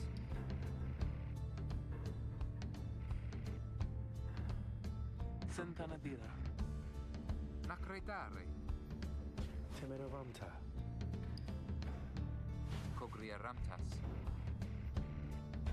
he's not speaking English, but I'm pretty sure Headwind's voice actor is Thanatos's. Again. We've heard him in at least 3 of Supergiant games. Redem haritas.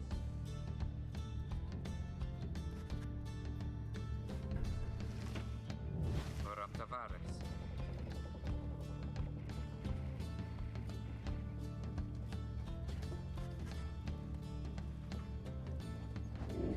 The stars shine down upon him.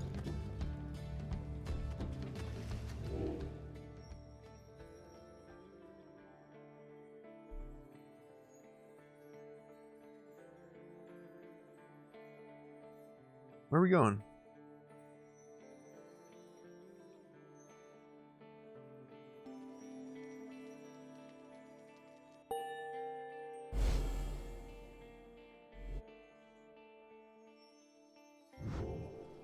Cogere tantas. Autum taresa. Quagrisarum. Kirasi feret. The Deathless Tempest. Tempest raging in the Sea of Solace, seemingly for all eternity. Oh, good. Junceravare. Varem tamili. Viram popul. Imbragadarum. Kyriak. You all concur that rest is in order, for the sea journey has been taxing to everyone. Come daybreak, you shall have to find a way to sail past the Deathless Tempest.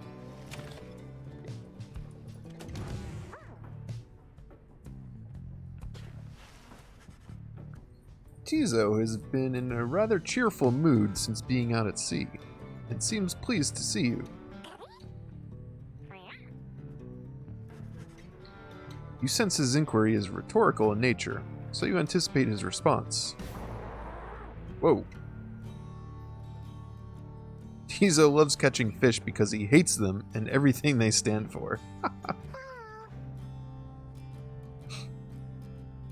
He has devoted his life to the eradication of their kind ever since they killed his family. What? He seems on the verge of tears, though as far as you are aware, imps cannot cry. Then he leers at you, eyes wide, expecting a response. It seems he told you a joke. How to respond to Tizo's attempt at humor?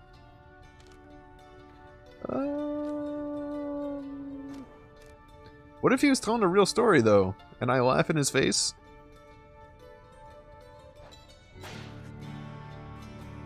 You muster your best belly laugh following Tizo's joke. He stares at you sidelong for a moment. Uh-oh.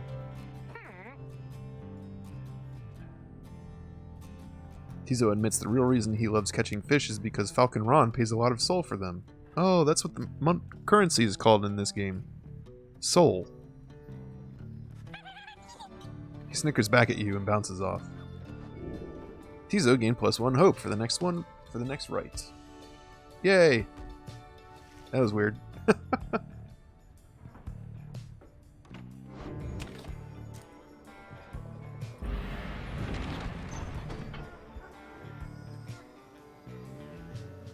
Whoa. That was cool. Alright, Froth Sea. Tizo seems very eager to see the wagon head in that direction. Ragged Rock. Ruki spotted wreckage in the area and believes there could be valuables to find. Well, I took Tizo's path before. Let's go here.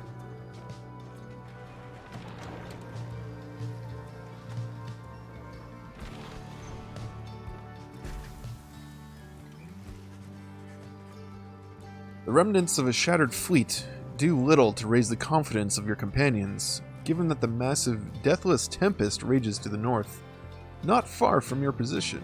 Stupirate. Resanta. Porenta tabellaro. They go on like this for some time before turning to you. Investigating the wreckage is going to take time, but you may find something to show for it. Continue searching the wreckage?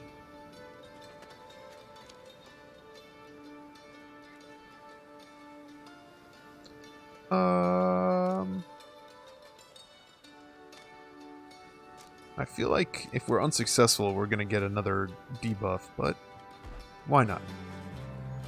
You suggest it may well be worthwhile to continue searching through the wreckage, after having come this far. Ruki grins wide. Pirama Santis. After an exhaustive search... This, Damn it. Jordariel fumes at all of this, but says nothing. Jordariel lost one hope for the next right. Damn it.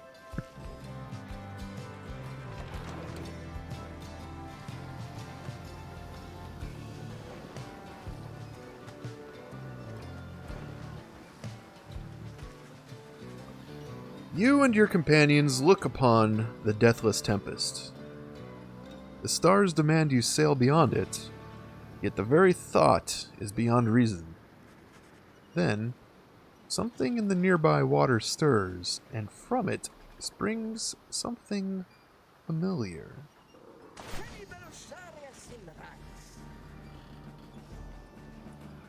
Tirta.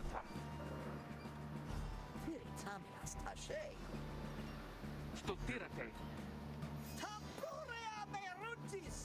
This dude is real excited. Comrades. Nim karata.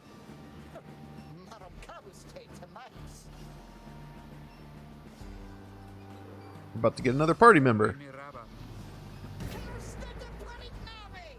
Miraba. Ooh, the fire in his eye.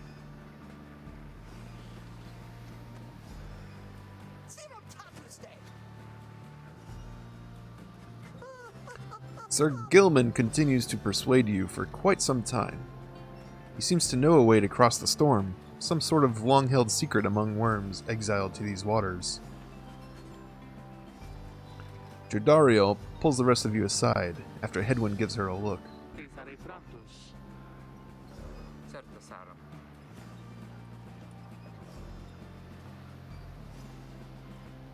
Sandalwood wants someone for each mask. What? Judariel glowers back at the worm. He tries his best to look presentable.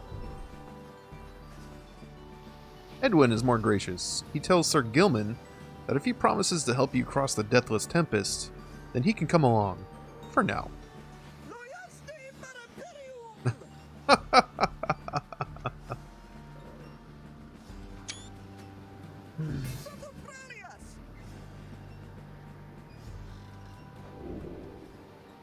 Sir Gilman seems to be asking your permission for something?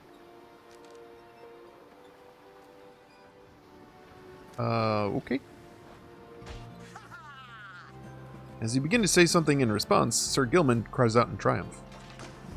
He vanishes into the depths, yet, through this close encounter with him, you cling to some sense of where he is going and what he intends to do. Sir Gilman is determined to help you cross the Deathless Tempest.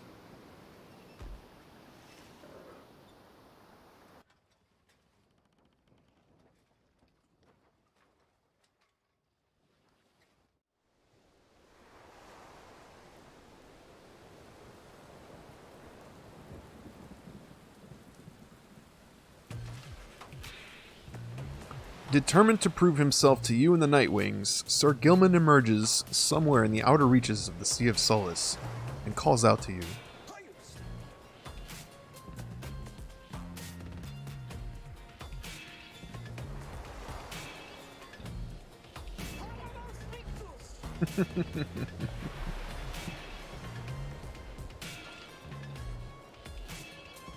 Thus, Sir Gilman sets forth to quell the storm that rages to the north. One little worm all by himself?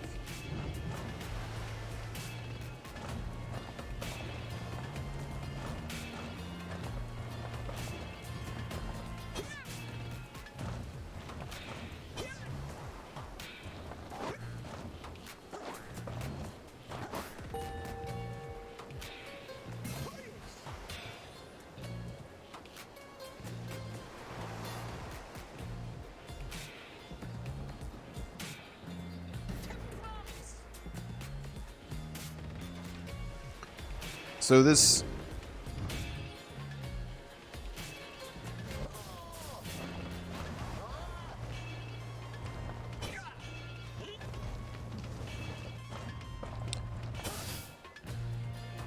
It's a little bit more, what's the word?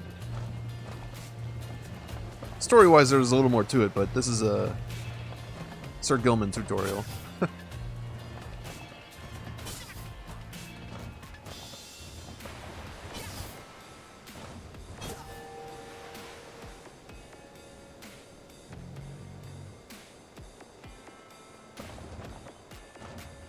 Oh, hey guys.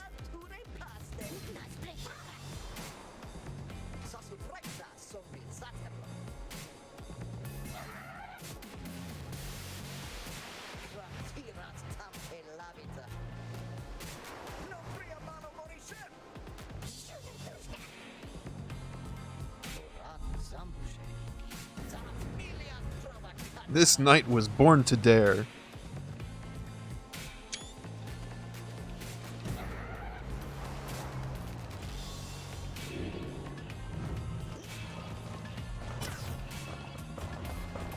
Oh, I gotta get 8 of them.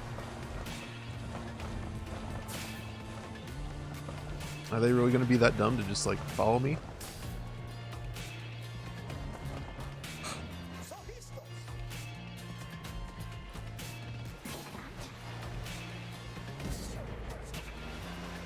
Sir Marsh! Lady Seagrass!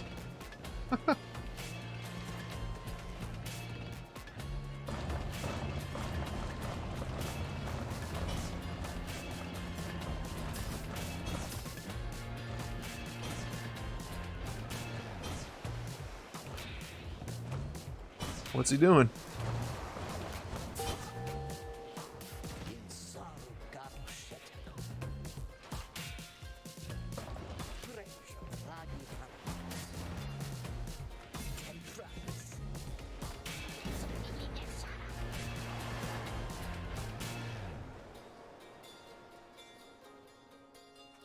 He seems pretty cool.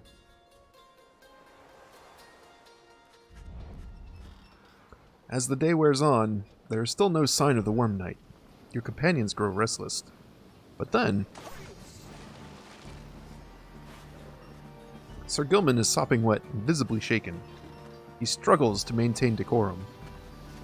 He is, in short, the very image of a Worm Knight.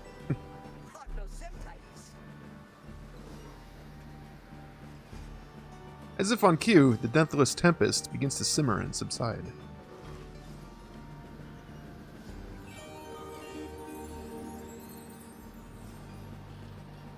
Cogria ramtas.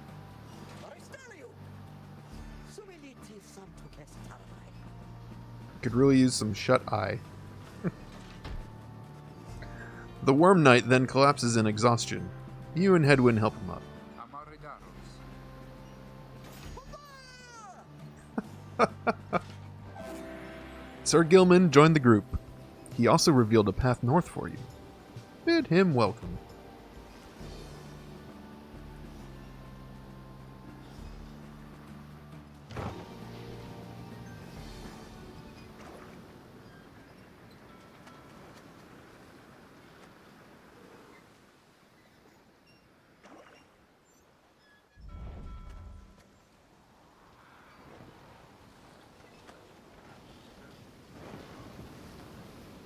Are we here? With Sir Gilman's aid, you managed to breach the tempest. Mistera strale.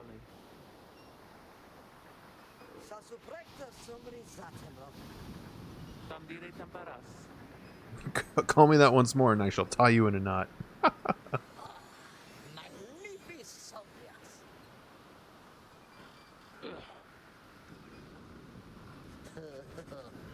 Sir Gilman does no such thing. Although eventually he does make note of a specific current that should lead you to the lands beyond. Brevis cavas. Vestarum cogra. You are on the verge of sailing across the Sea of Solace. Ire? Animengaros. Sa. Amori hare. Vara.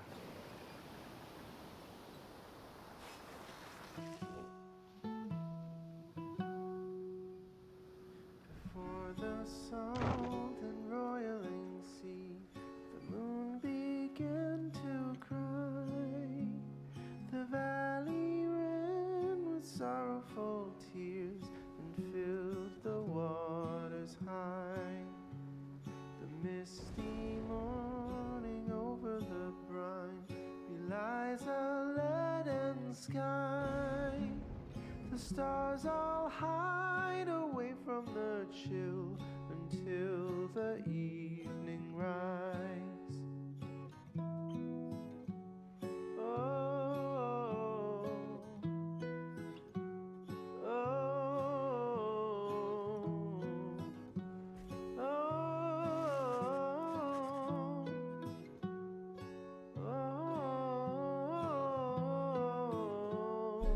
I see we've made it to Asphodel. I mean Black Basin. At last your wagon rumbles onto solid, jagged ground, the land called Black Basin. Your fellow exiles unpack the wagon so you can take stock of how best to reach your destination.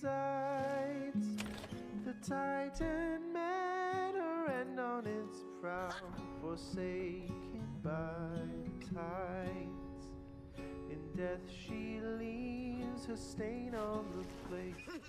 You approach Sir Gilman, who must have just finished practicing his fencing maneuvers. He regards you with his single eye. 1,000 years gone by.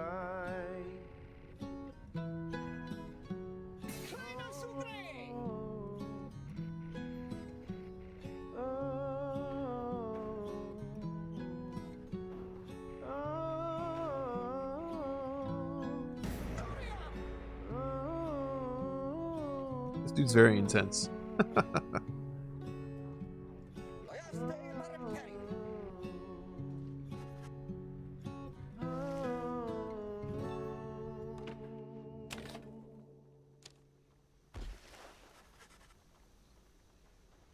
You find that Hedwyn has asked for several volunteers to scout the area and report back. Vado ad andare.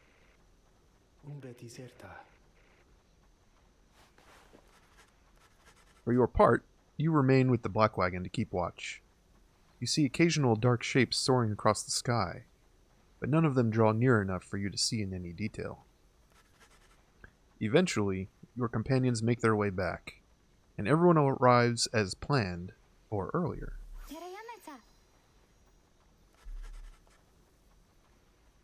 Tay returns from the east with little to report, save for word that the glowing molten rock there is very, very hot.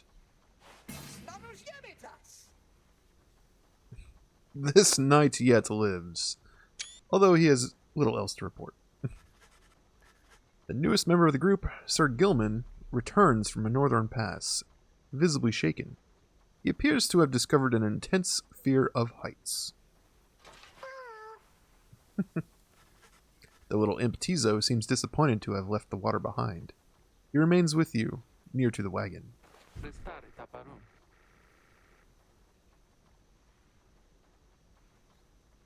Ceramiscus.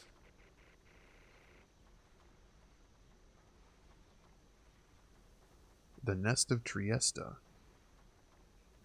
The exiled harp matriarch lived in solitude among these very cliffs. What? The exiles of the High Wing remnants. That must be the next team?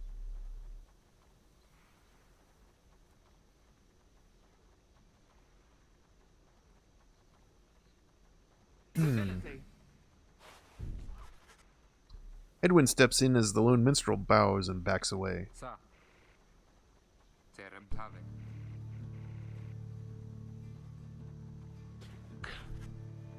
Dario glares at the sky as everyone else disappears. Oh, disperses. You have the rest of the day to practice your vocations.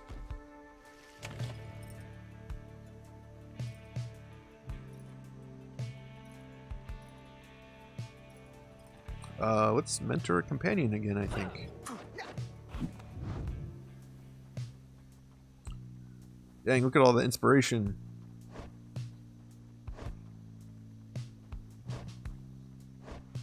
Oh, we can definitely get him to level 3. Maybe we should mentor Sir Gilman. Get him caught up. Don't even know what he can do yet. Let's do that.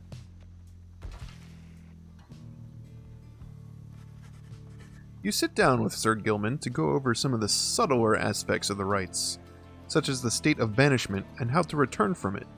You sense he is beginning to understand.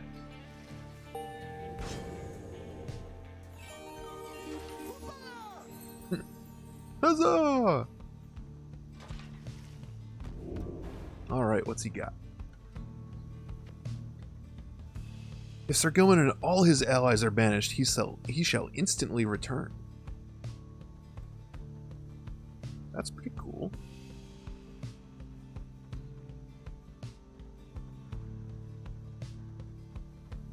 Once per round, when saluting his adversaries, Sir Gilman freezes all exiles for 3 seconds. Including my own?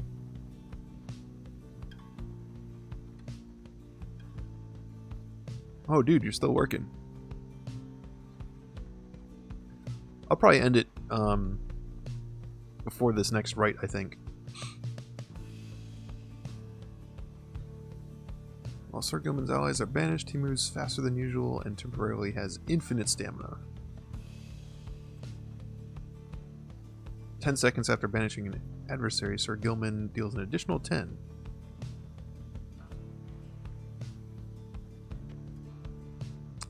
Alright, no worries, man. Thanks for joining.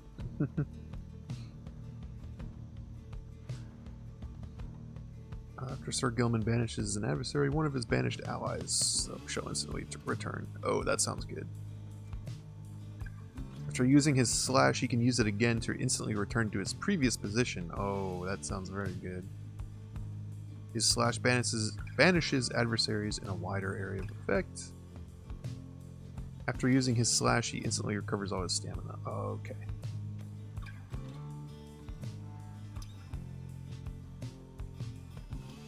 I'm going this path. Wow.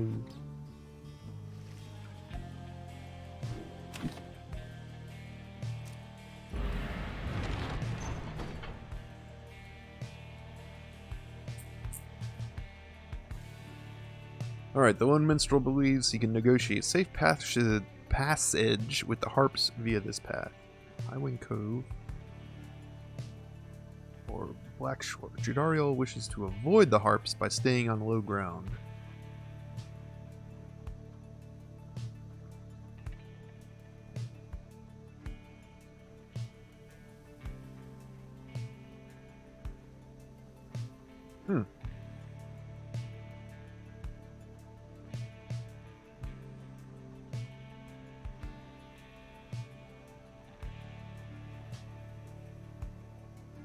I sided against her because I sided with Riki last time. Let's side with her this time. Although I'm curious about these harps.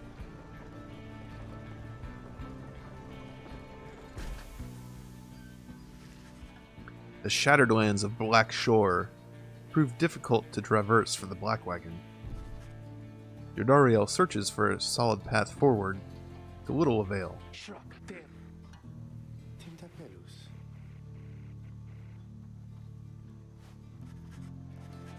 The minstrel disappears into the cliffs before Jodariel can protest. In the meantime, you and she continue to keep watch, sensing unseen eyes.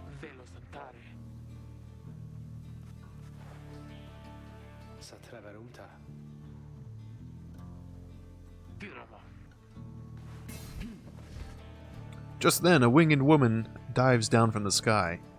She looks Jodariel up and down, and then she soars away, without a word. The one minstrel says nothing more either. Jodariel's scowl deepens. For centuries, the Commonwealth withstood the High Wing Remnant's treacherous assaults, thanks to soldiers such as she. Oh, fuck! Jodariel lost -4 hope for the next right. Should have taken the other path.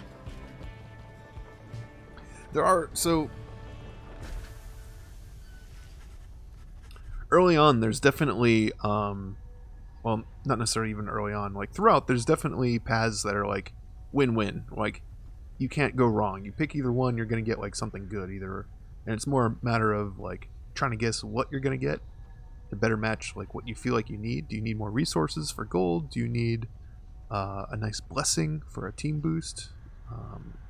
Do you need some new items? That kind of thing. Then there are certainly choices that involve, you know, you're going to pick the good path or you're going to pick a bad path. This game also is going to have paths that are lose-lose. Like, it's like you're definitely going to get screwed over. It's a matter of, you know, who is it going to affect? Who is it going to debuff? What is the con it's going to saddle your team with? So this is one of them. I wonder if Jodariel still would have been affected if we took the other path, or what might have happened. But, you know, it's always good to remember that if you end up with like a really kind of bad decision, remember the other one could be potentially worse. It's not always like, you know, if you end up finding out that you took the bad path, doesn't necessarily mean that the other one was better. So that helps you live with your decision a little bit. Anyway, at last, you arrive at the nest of Triesta, where the next rite is soon to commence. You cannot shake the feeling that unseen eyes watched your wagon's ascent and remain watching now. Alright.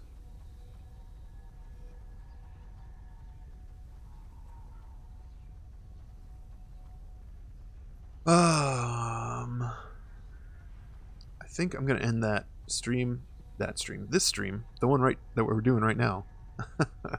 This stream, we're gonna end this stream right here. We are just a couple minutes before midnight, so that's perfect. So when we start back up, we'll want to take a look at the book and the slug market and commence the rite. That's a good place to start the next stream at. So, I think this should all save automatically, so we should be good to go. So yeah, have a good night. Thanks for joining me for Pyre. We'll see you next time.